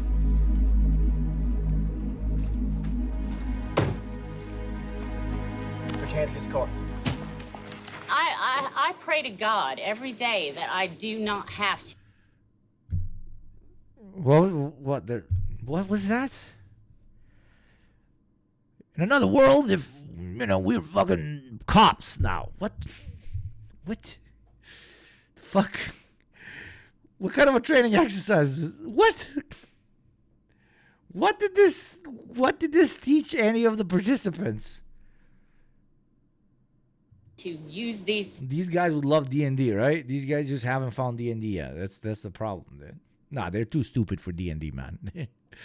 they're too stupid for D&D. These guys can't play D&D, man. Skills for any reason. But I'm also preparing my daughter over there in case it happens during her time. And we're protecting what my father also fought for.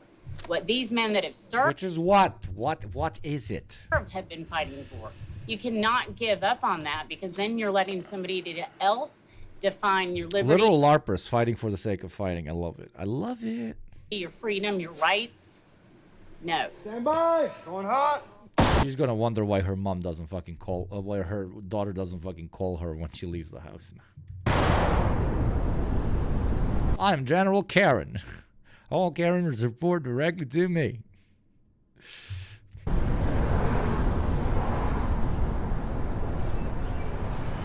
Hog's role playing is pigs. That's a good one.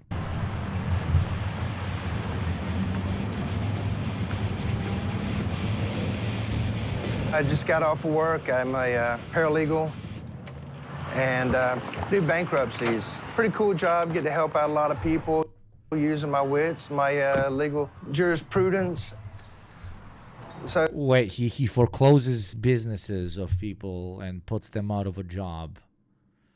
And he also works in the very legal system that is protected by. Oh my God, these guys. So today we're in Henry Square, McDonough, Georgia. This is the site of recent controversy with people asking that the statue of Colonel Zachary be taken down. There's a lot of talk, sweeping the nation about tearing down everything that represents the Confederacy. Dude, the Confederacy would have fucking shot you for having a fucking Asian wife and mixed race fucking kids. How fucking stupid are you, dude? He has biracial children. And he likes the Confederacy.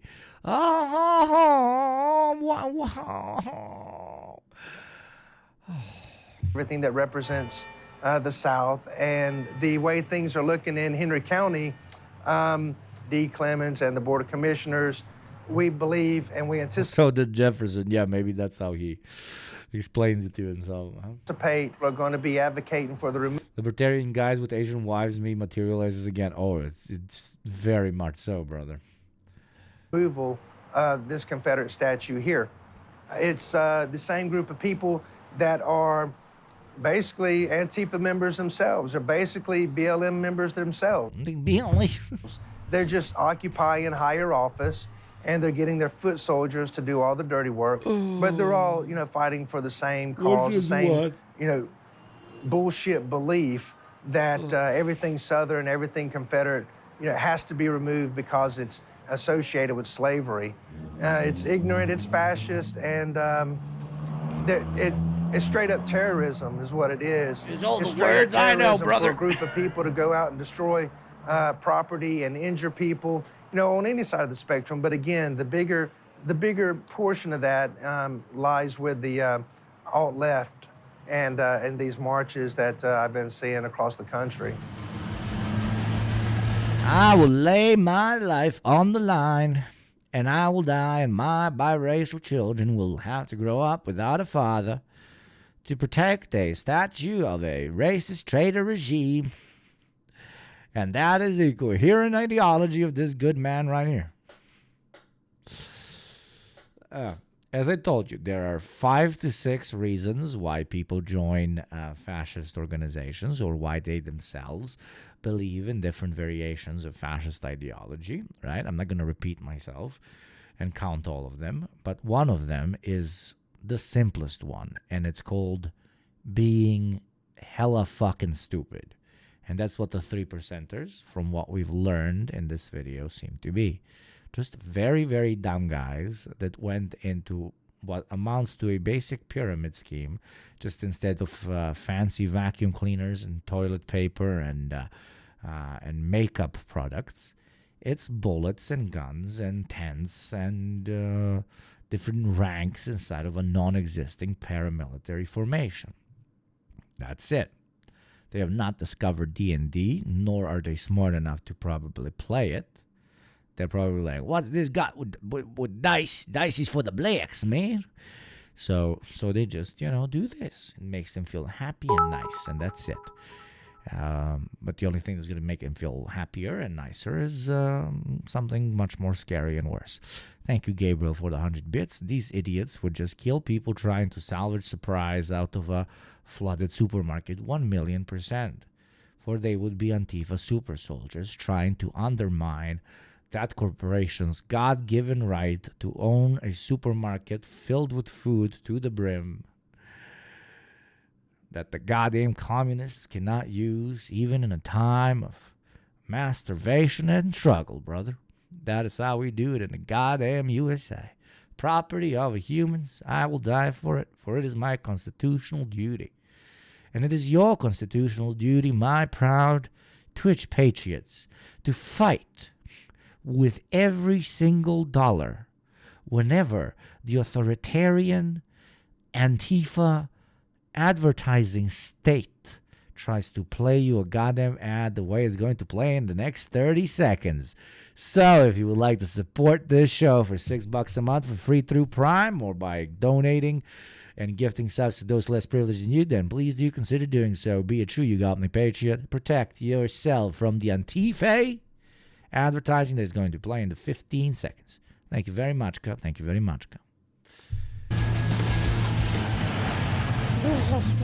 Thank you very much for being a true patriot. Knife emoji, thank you very much.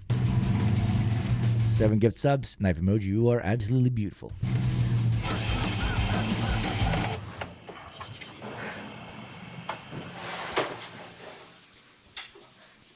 We met in 2000 at college. So we've been together 17 years. A lot of people like the group is racist or somehow connected to the white supremacist groups or anything like that, and that's so not true. He really hates Cope. I mean, KKKK. Woman, he found himself an equally dumb partner. It's incredible. Thank you very much, Fresh, for the 6-month sub, baby. Thank you very much. Thank you very much. Copium. It's racism more than anything. He's the first one who would defend, everybody, no matter what skin color they are. Oh, snap. We're only like a month away from a possible government shutdown. Did you know that? President Trump is saying we're going to build a wall, and if they don't put money in the bill to build the wall, shut it down. Shut down the government. Can you imagine that? That'd be so awesome. Jesus. I ran out of jokes, chat. I've ran out of fucking jokes about this guy being stupid and being a hog. I don't have any more, man. Why is he making my life so fucking difficult? I ran out of them, chat. I can't think of anything more. I can't think of anything else. I cannot think of anything else. What? Like, I made fun of all of this already. So we'll just let you listen to him, okay? Let you listen to him, and I'm gonna go take a piss, okay? Shut it down. And if the brain rots you too much, just think about my piss. It's probably a more enjoyable watch than this. I should probably whip it out right here and piss in front of you because it's going to be more enjoyable than leaving you with this. But I'm going to piss myself, so I'm going to go. Okay? I would. I know, chat. I would. But Twitch doesn't allow me to do so. Okay? Lock the doors. Don't let them come back. And build the wall. Okay. That'd be sweet, right? No matter what happens, it's better than Obama. Oh my God. That was good. Thank you, Mommy. You're welcome. Thank you. Do you have to clean up the kitchen for me? Yeah. Kayla's gonna do her speech. She's gonna practice. All right. Hello, fellow Beta members. I'm running for Beta Club president. The reason I'm running is because I want our club to be the best club this school has ever had. We are the future and we need to be prepared. I would like to see all of us come together and build up our weaknesses, our confidence, and our friendships. So join me and let's get started. Vote Kayla Hill, a Beta choice for a Beta tomorrow. Thank you. Good job, baby. All right, guys. Tell them good night. Kayla girl. Sweet dreams. You too. Sometimes he's come home and he'll say something like, well, I'm done. I've had it, you know. They just ripped me to shreds or said anything that's so false and I've just had it. But then he'll calm down and think about it, and I think he feels like the fight's worth the fight, and then he'll go back into it and he'll do it again because he just feels like he wants to reach somebody, even if it's just one person that he managed to get through to. That's enough for him.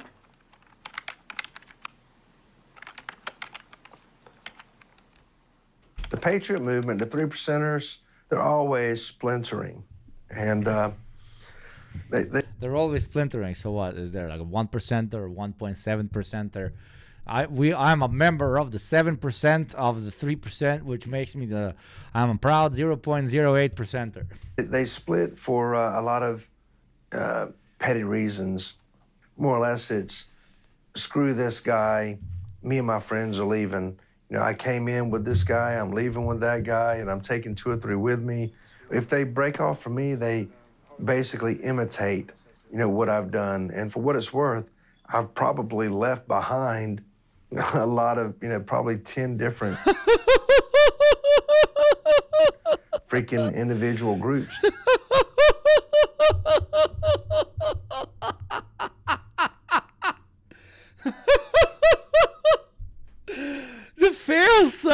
The fail son levels, chat. The fail son levels, the stupidity, the cope, the brain melting, the fucking these are Neanderthals.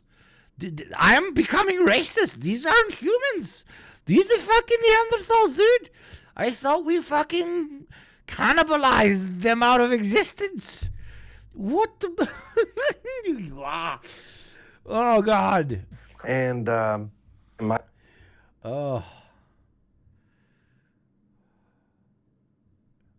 What?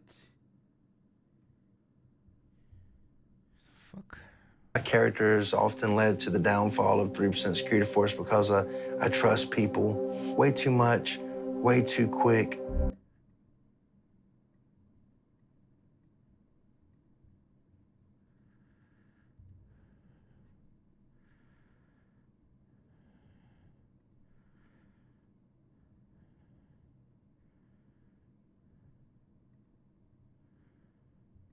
Mods, be on your game, please. A tiny little bit more, because some dude's posting links or some fucked up shit. Thank God I caught it, but Jesus. 4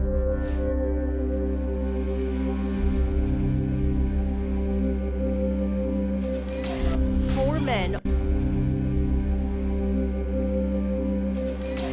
4 men. So they went to the Unite the Right rally. Very not racist, mate.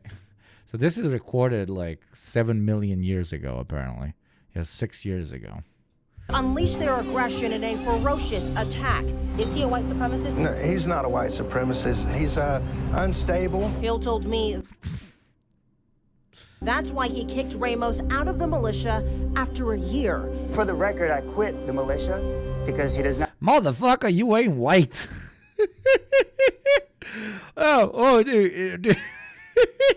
You come to some fucking suburbs in my part of the world, they beating the shit out of you because they think you're a fucking Roma, dude. What the fuck? My dude thinking he a fucking Aryan. Look at this fucking Aryan right here. Look at this, like, directly inherited from the Nordic genome of the ancient Aryan kingdom of Atlantis, dude.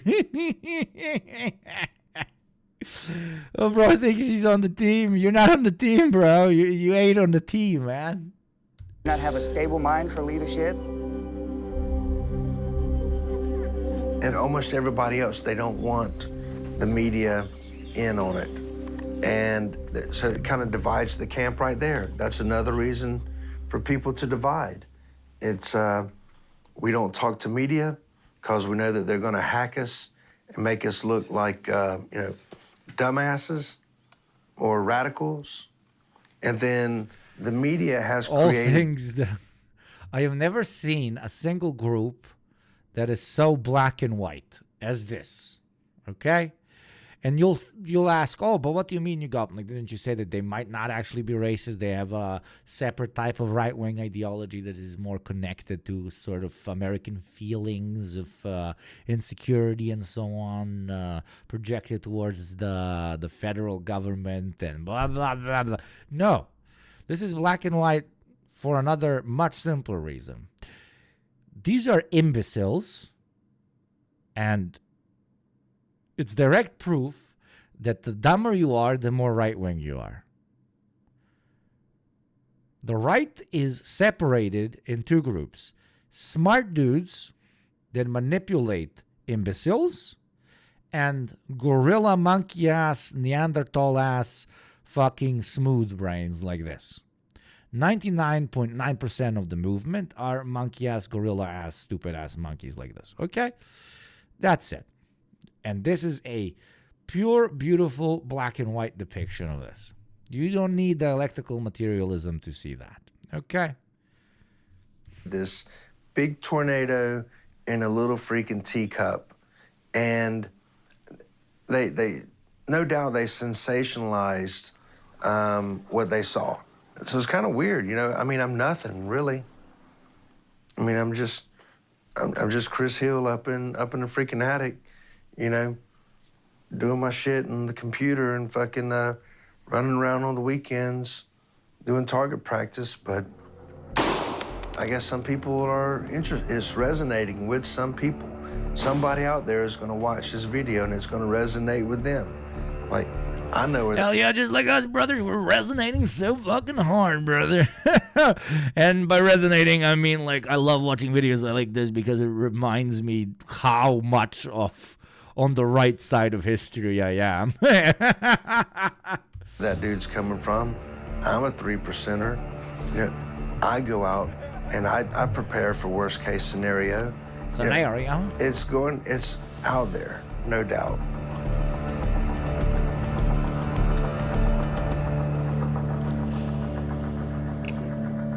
It's not how fast you mow down terrorists. It's how well you mow down terrorists fast.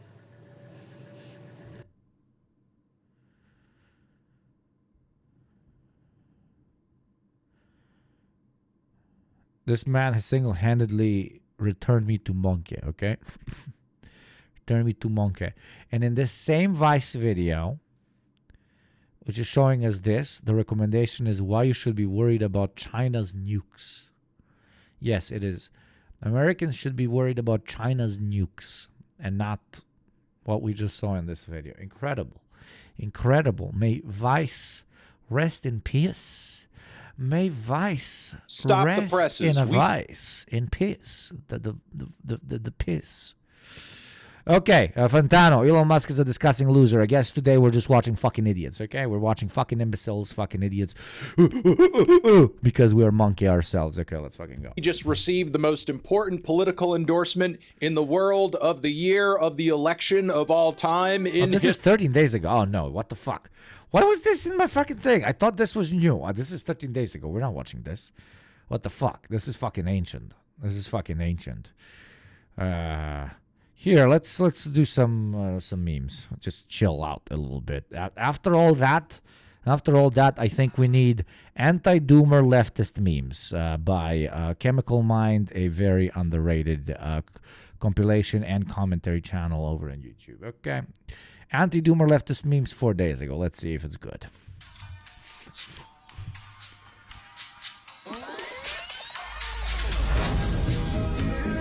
Oh.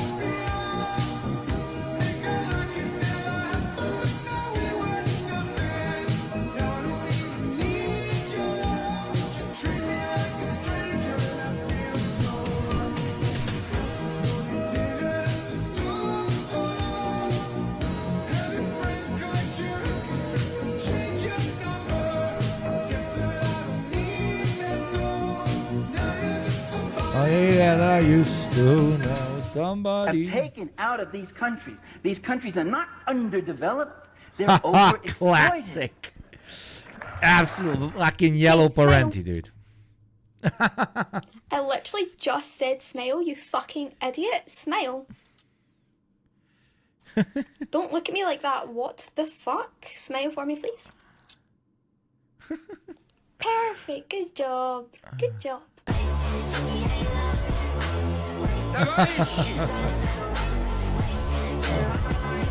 It's not bad. Some of them are a tad bit too long, but they're good. Subdue the regrets. Dust yourself off. Proceed. You'll get it in the next life. Do what you can with this one. Mashallah, mashallah.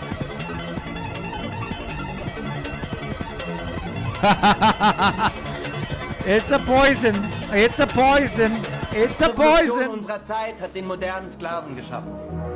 Dieser Sklave ist das Proletariat. Wenn es sich befreit, befreit es damit die ganze Menschheit. Und diese Freiheit hat einen Namen. Hat einen Namen. Kommunismus.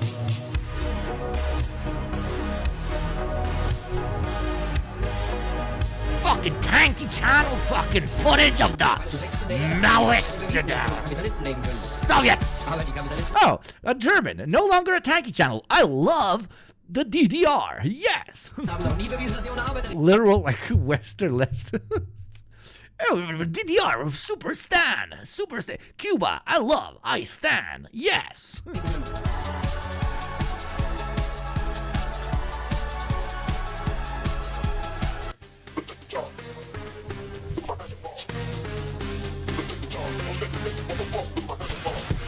What the fuck is this? This is so cringe.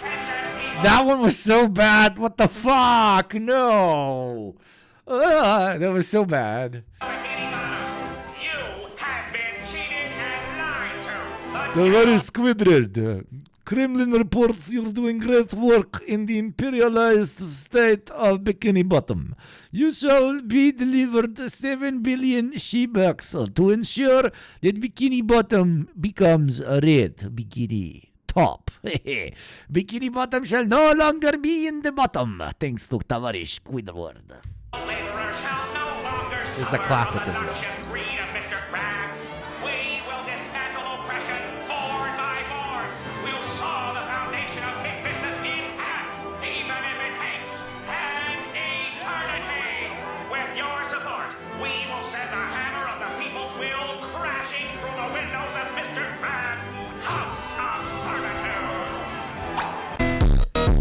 Whoa. What the fuck? Whoa. Man, I'm going to throw this MacBook out of a fucking window, dude. Jesus Christ. I will restore the working man to his rightful glory. I will dismantle this oppressive establishment board by board. I will saw the tables. You want the most, there's no easy way out. Working 9 to 5, what a way to make a living, barely getting by. It's all taking and no giving. Now I'll be taking my puppies back. But they're out. This is so LARP. Yeah, I know. You stole them from us. Here's a phone. Call somebody who cares. Okay, these really suck.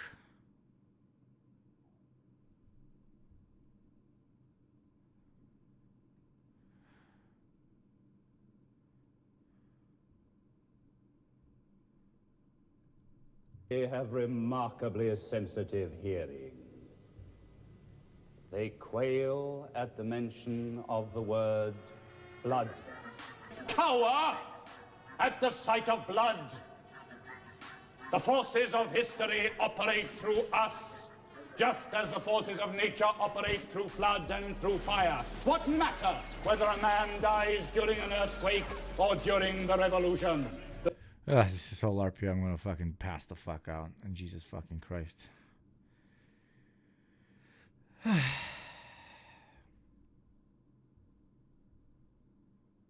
Let's see Hassan on NBC. Let's look at the interview. A big streamer has made it. Yeah, a big communist on NBC. Let's go. Maybe first-time voters were completely active. A lot of young people, maybe first-time voters, were completely activated in a major way during Black Lives Matter. They were out in the streets, they were protesting. No justice, no peace. They did the activism, they did the voting, they voted for Joe Biden won, and then what happened? Nothing. Nothing changed in a significant way that probably discourages a lot of people. I can't believe I'm gonna show you guys this. It's gonna be on NBC. It's one of the most insane things I've ever received. They're eating the pets of the people. Hassan Piker is not your typical political commentator. Hassan is the biggest political commentator on Twitch. If the goal for tonight was to simply demonstrate, for the Harris campaign, was to simply demonstrate competency and remind people how narcissistic and incompetent Trump is, she put up LeBron numbers. Part of the Hassan Piker allure is, number one, he's very attractive. Yeah, I am being patronizing. I don't know who the f you are. Hassan Abi. That was such a good He moment. kind of pioneered the space for the style of political coverage he does. Hassan's channel, Hassan Abi, was the third most streamed channel globally Abi on Twitch as of Hassan! August 2024, drawing in over 114 million views and 2.7 million subscribers. So we went to spend a few days with Hassan, seeing what his life is really. Who the fuck put all the question marks after Hassan Abi on NBC? Question mark, question mark, question mark. What the fuck? Oh, like as if it's a fucking big thing. God. like It's bigger than NBC. Like, what the fuck? NBC should be like, oh my God, Hassan's on us. Oh, yeah, question mark, question mark. before, during, and after the streams. Hassan, great to meet you. I love Hassan. I fucking legend. But he has no life. He has no life except for the stream. I hope we can see that in the interview. It's -5 life. Guy has none. Ad's gonna play, by the way. Nice to meet you. Thanks for having us. Avoid it. Become a sub. Become my sub and not the ad sub. Here. Yeah. I usually wake up around 6 a.m. Immediately tap Horror. in, figure out what's going on in the world, listen to my podcast. But once I get in here, it clears up a little bit. I use this as an opportunity to just touch grass. And then I just start streaming at 11 a.m. Pacific, usually almost every single day, 7 days a week, for 7-8 hours of that day, every single day. He literally just wakes up, works out, streams, and goes to fucking bed. I mean, when I interviewed him, he's like, yeah, I hang out with my parents later at night. And that's it. I respect the grind. He's doing great things for the cause, but Jesus Christ, take a few days off. Like, fuck me, man. Fuck me. Like, enjoy existence. He is autistic. He looks like it. Here, I said it. I said it first. Millions of people watch streamers watching the news on Twitch instead of traditional TV, and about 3/4 of users are under the age of 35. He makes it more like simplistic to where like the everyday person or someone like that's younger can understand. He just talks to them like fucking normal human beings, as do I. That's the whole point. That's why mainstream media will either adapt to that concept or fucking die. We don't want suited up fucking freaks from Yale telling us what we should believe in.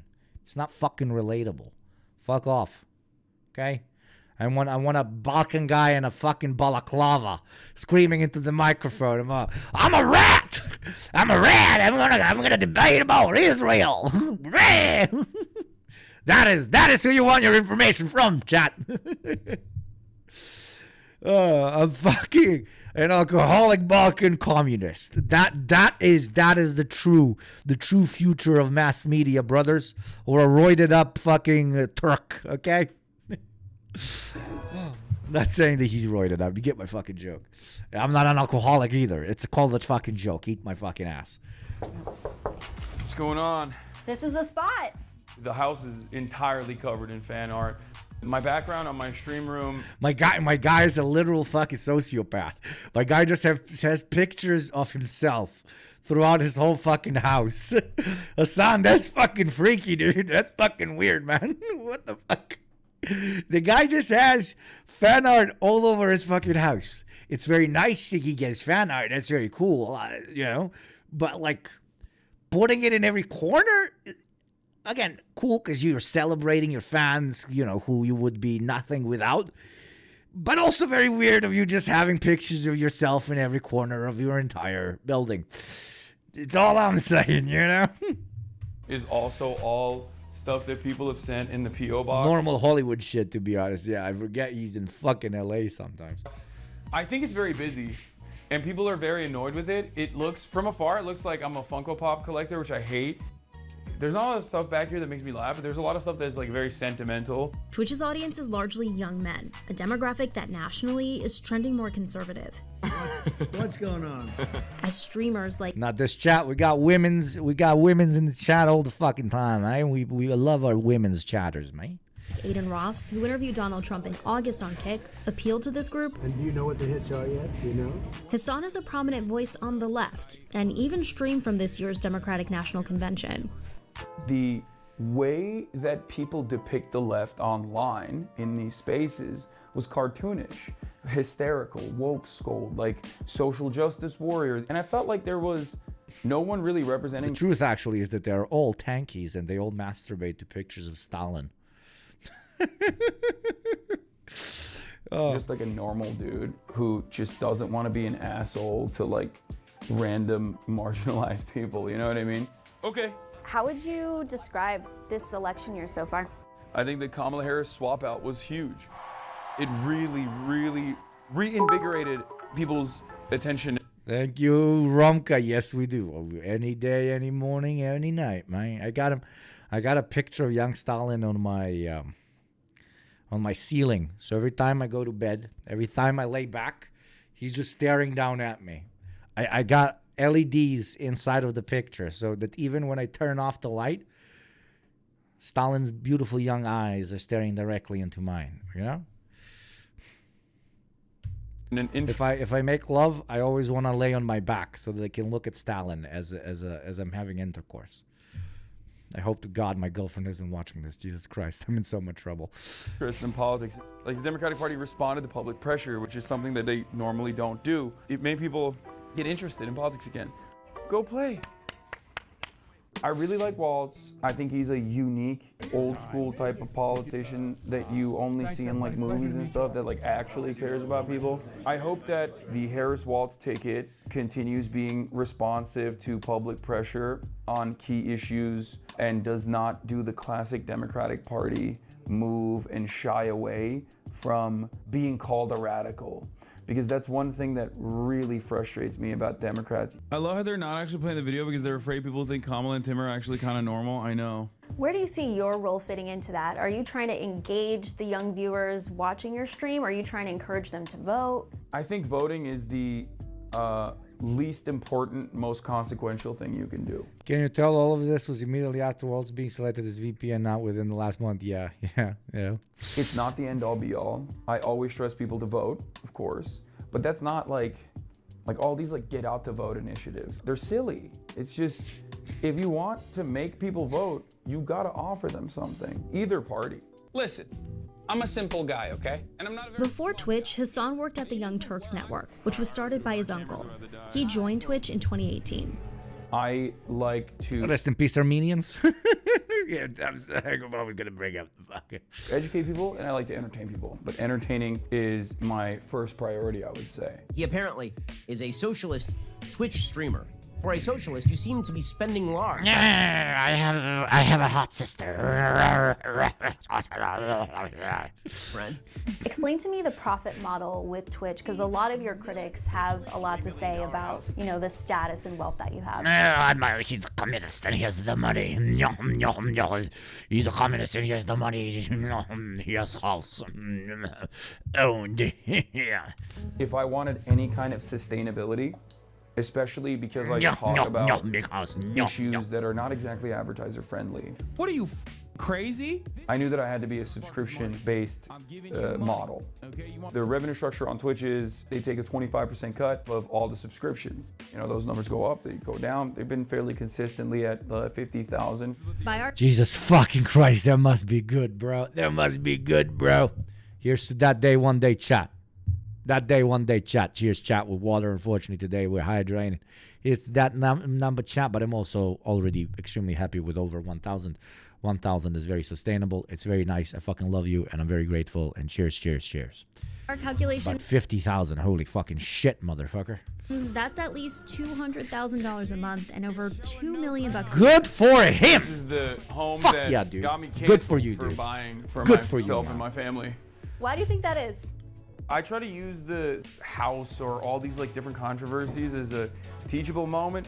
This is not a poverty cult at all. I pay my taxes. I advocate to pay higher taxes. I want every single person to be able to have a home that they own, that they can live in with their family.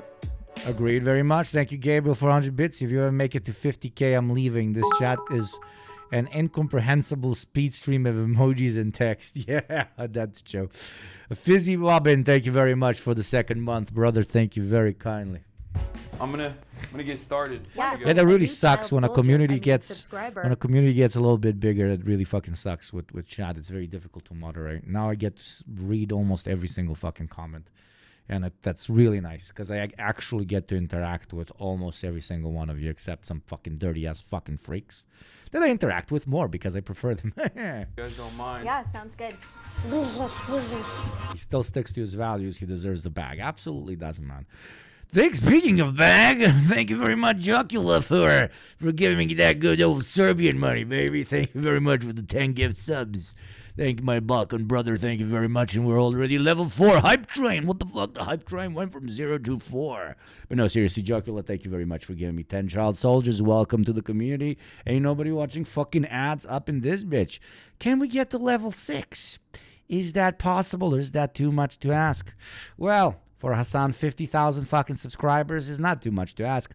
A level 6 hype train might be decent. Remember, if it ever reaches level 6, it catapults into the sky and falls on Netanyahu's house. This is the Hassan broadcast coming to you live from sunny California, Los Angeles. What I find weird about the only thing I find weird about the Hassan house situation is that he didn't buy it cash. He said that he didn't buy it cash. Why would you not buy it cash? He definitely had enough money earned from streaming that he could just put into the fucking house. Some will say that it's financially wiser to, invest that money into something and then get a loan because, you get to create much more with that cash lying around than you get to, than you would by not being able to do that if you shoved it all in a house. But then I watched another interview of him where he says that he invests in absolutely nothing. Like no portfolios, no nothing like that. So that money is just sitting. So why get a loan? What? Why? Why? Just go and buy the fucking house outright. It builds credit and it doesn't blow a bunch of what he has at once. I guess, but he has so fucking much. And he doesn't invest in anything else. So...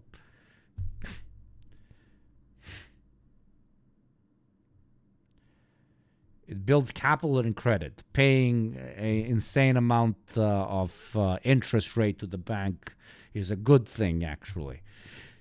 The only reason why even when you have cash chat, you will choose to take a fucking loan is if you then use that cash and you invest it in something that can bring you back a decent interest, that can then help you pay off the loan faster and also make some extra money.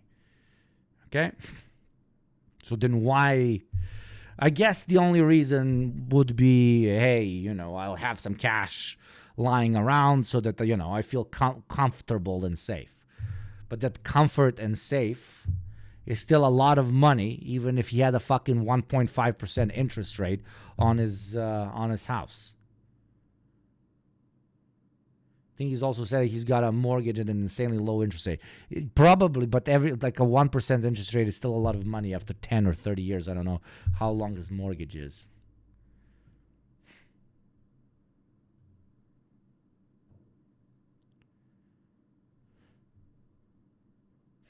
He needed to find a Turkish real estate agent because the bank didn't let him buy it. What the fuck? He's saving up the money to get a normal-sized head. I have a high credit score, but they tell me my credit score is no good because I've never had a bunch of credit cards and loans. Shit is dumb. America is so fucking stupid. That is so fucking stupid. I have received, for my apartment that I live in, I got it through a mortgage because I didn't have enough cash to buy it outright. Something I would have absolutely done. I have the lowest mortgage any of my friends have ever fucking heard of. Literally. Like insanely low, insanely low. I don't want to say it for privacy reasons, but it's fucking terrifyingly low. And they even defined like my job as high risk, but because I took it out together with my girlfriend, who's a co-signer, her job that pays, I don't know, fucking 4 times less is still a job with a contract. Banks are so fucking stupid here as well. We might not have the fucking credit score bullshit ass system. They just research everybody individually. You show them what you do. You show them your bank statements, and they calculate how risky you are or not. It's not something that's auto-generated, some bullshit that motivates you to take loans. Here, the fact that you don't have a loan is actually a very fucking good thing. That you own assets that you didn't get through a loan or that you paid off a loan. Yeah, because she was a co-signer, they gave me a ridiculously, I had a decent income when it comes to cash, and she was a co-signer, and that gave them stability, which is insane. Like, the system is literally cooked in a way to tell you that, go, you need to work for someone. Be a wage slave, be a wage slave, be a wage slave. Otherwise, we're not giving you a fucking loan. If I had a proper company and a bunch of employees, then it wouldn't be high risk. It's a fucking, it's always set up against the everyday guy. Thank you for the level 4 hype train, you beautiful cocksuckers.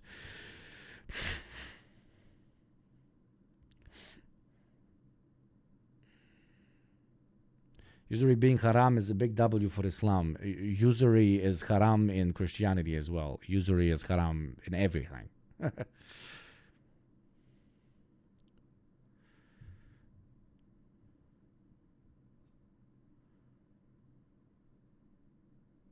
I used to work in car sales, and that shit was a whole nightmare. Yeah. Was that in the U.S.? No, here. I live in the Balkans. I'm not a fucking idiot that would live in the States. Jesus Christ. There's a literal camera crew in here in this But real room estate right is now ridiculously expensive here. Like, I just want you to guess, okay? 110 square meters in a very central location. Guess how much it could be. I'm not going to say how much it is. I would just like to. A capital city of a Balkan country. That doesn't help too much, but capital city of a Balkan country. Let's set up People's Bank. We'll declare ourselves a religion for tax purposes too. That's brilliant. No, in a lot of like previous socialist experiments, you had the literal People's Banks that would give you, what was it? They will give you loans to build your house, but at 0% interest. So you would pay it back. You would have to pay it back over time. It would be at 0% interest. That's how my grandpa built his house. Some of you guys are relatively close. Okay, not bad. Not bad. Very smart for Westerners. Thank you. with me. I love Ilhan Omar, as you guys know. She's my uncompromising queen. You're right on the money. Some of you are very off. Especially amongst the Republicans who wanted to use it as a weapon. At the top of the hour, there's a 3-minute break. There you go. I literally said that. Some of you are pretty close. Some of you are very off. Great job. Felix is going to be here soon, I think. He just... I will pay it off for 30 years. Man, before the Trump interview, I was like, bro, Aiden, like, I don't think you understand. You think, like, Twitter is... What happens if you can't pay it off? It's same like in every country with a capitalism and a bank. They just take it. They seize it. They seize your property.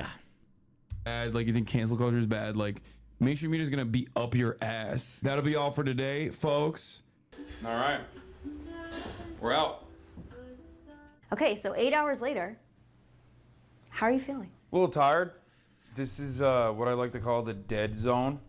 Like immediately after I'm done streaming, I just kind of feel lifeless almost. It's like trying to communicate with an arena full of people. You know, 40,000 people at once. They're trying to get my attention, and I'm trying to like, Huh? Setup kind of weird. Setup kind of weird. Because you've got chat on half of a screen, And what do you think the other thing is? Are these emails or no? These are the list of people that are subscribing, right? And that's the chat. But why does he have like the chat all the way over here? He always has to look over. Interesting. Because like this is where my camera is. Right underneath my camera is the actual videos that I play. And right to the to this side of the camera is my OBS, right? And right below my OBS is my Twitch dashboard to see how many people are watching, to see which subs are coming in, stuff like that. And then to the right, there's a big display with all the with chat. Basically, the whole display is chat. It's so fucking convenient. It's shoved in a lot of money into it, but now it's very, very convenient. The only thing I need to buy now is a better camera, because this camera is just a fucking webcam. So you need to buy an actual camera. JT is helping me out with that. So a lot of your sub-dollars, which you can give me instead of watching the ad that's going to play in exactly 1 minute and 30 seconds, will go towards buying a proper DSLR or whatever the fuck they call them, with like extensions and shit. And they're going to put it here, and then you'll see my balding ass in pure HQ or HD. Yeah, camera is fine, but you know, when you switch it to the full one, it's kind of fuzzy as shit. You see? And this guy's, it's like a relatively dark room, but it's kind of dark. It's kind of fuzzy. It's not good enough. It's not good enough. It's not good enough for you, Chad. You need a better camera, Chad. 40,000 people at once. They're trying to get my attention, and I'm trying to, like, you know, read as much of that as possible.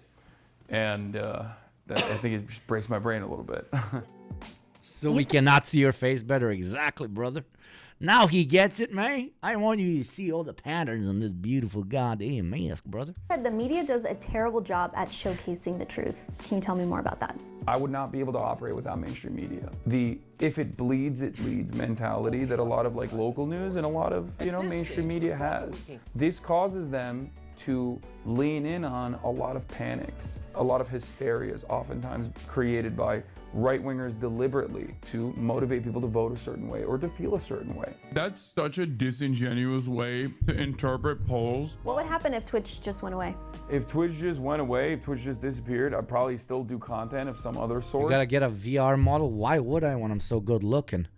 Even when I showed you my fucking thick fucking Stalin ass fucking eyebrows and my big ass nose and just my eyes, why would I get a VR model, man? No fucking way, dude. But if content creation completely, I'll just go naked, full body naked, and only wear the mask. I don't have tattoos, so not recognizable, baby. Disappeared and went away, probably go back to college, become a professor.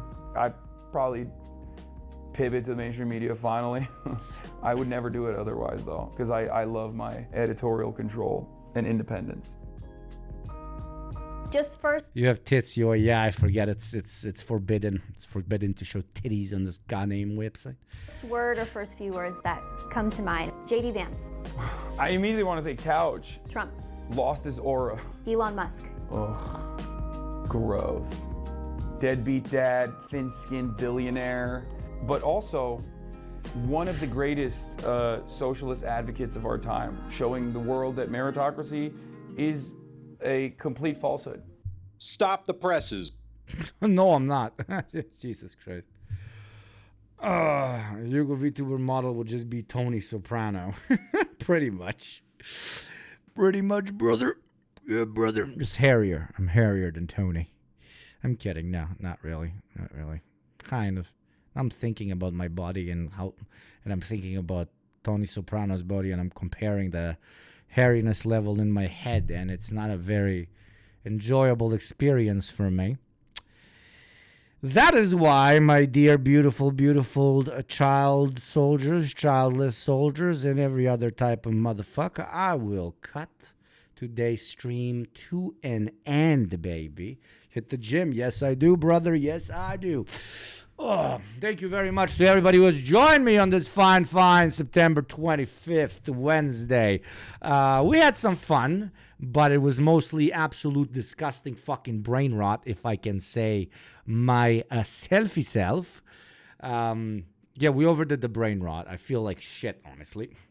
I'm gonna now go and have a meeting with the guys from the D program. We're preparing another merch drop for the holiday seasons, as you Westerners like to call it, and winter, as the other part of the world likes to call it.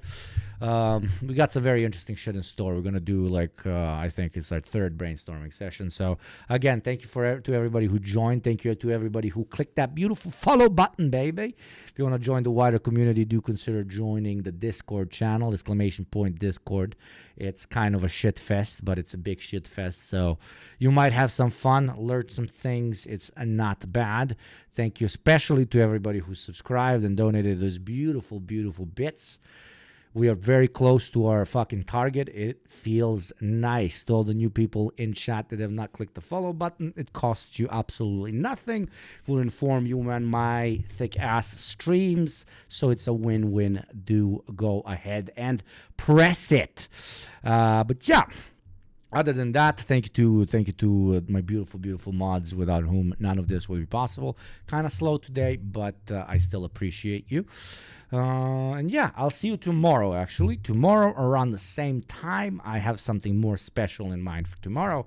So we're going to have more fun than cringe at absolute fucking disgusting chuds. Love you too, good Lenin. Love you to everybody who said love you. I wish you a fine, fine evening. No rating today. I'm going to rate tomorrow. Chill and chat before you go on to other streams or to hopefully touching some goddamn fucking grass. And with that being said, this has been Yugopnik. Always remember, right-wingers are absolute fucking idiots. That's what we learned today. Just fucking idiots. It's sometimes as simple as that. And I will be seeing you tomorrow at the same time. Hey, look at me. Tomorrow, same fucking time. Tomorrow, same fucking time. Yes, kisses. Tomorrow we're hitting that beautiful, beautiful, thick, throbbing 1K Andy fucking level. Have a great evening, morning / afternoon, and see you tomorrow. Bye-bye.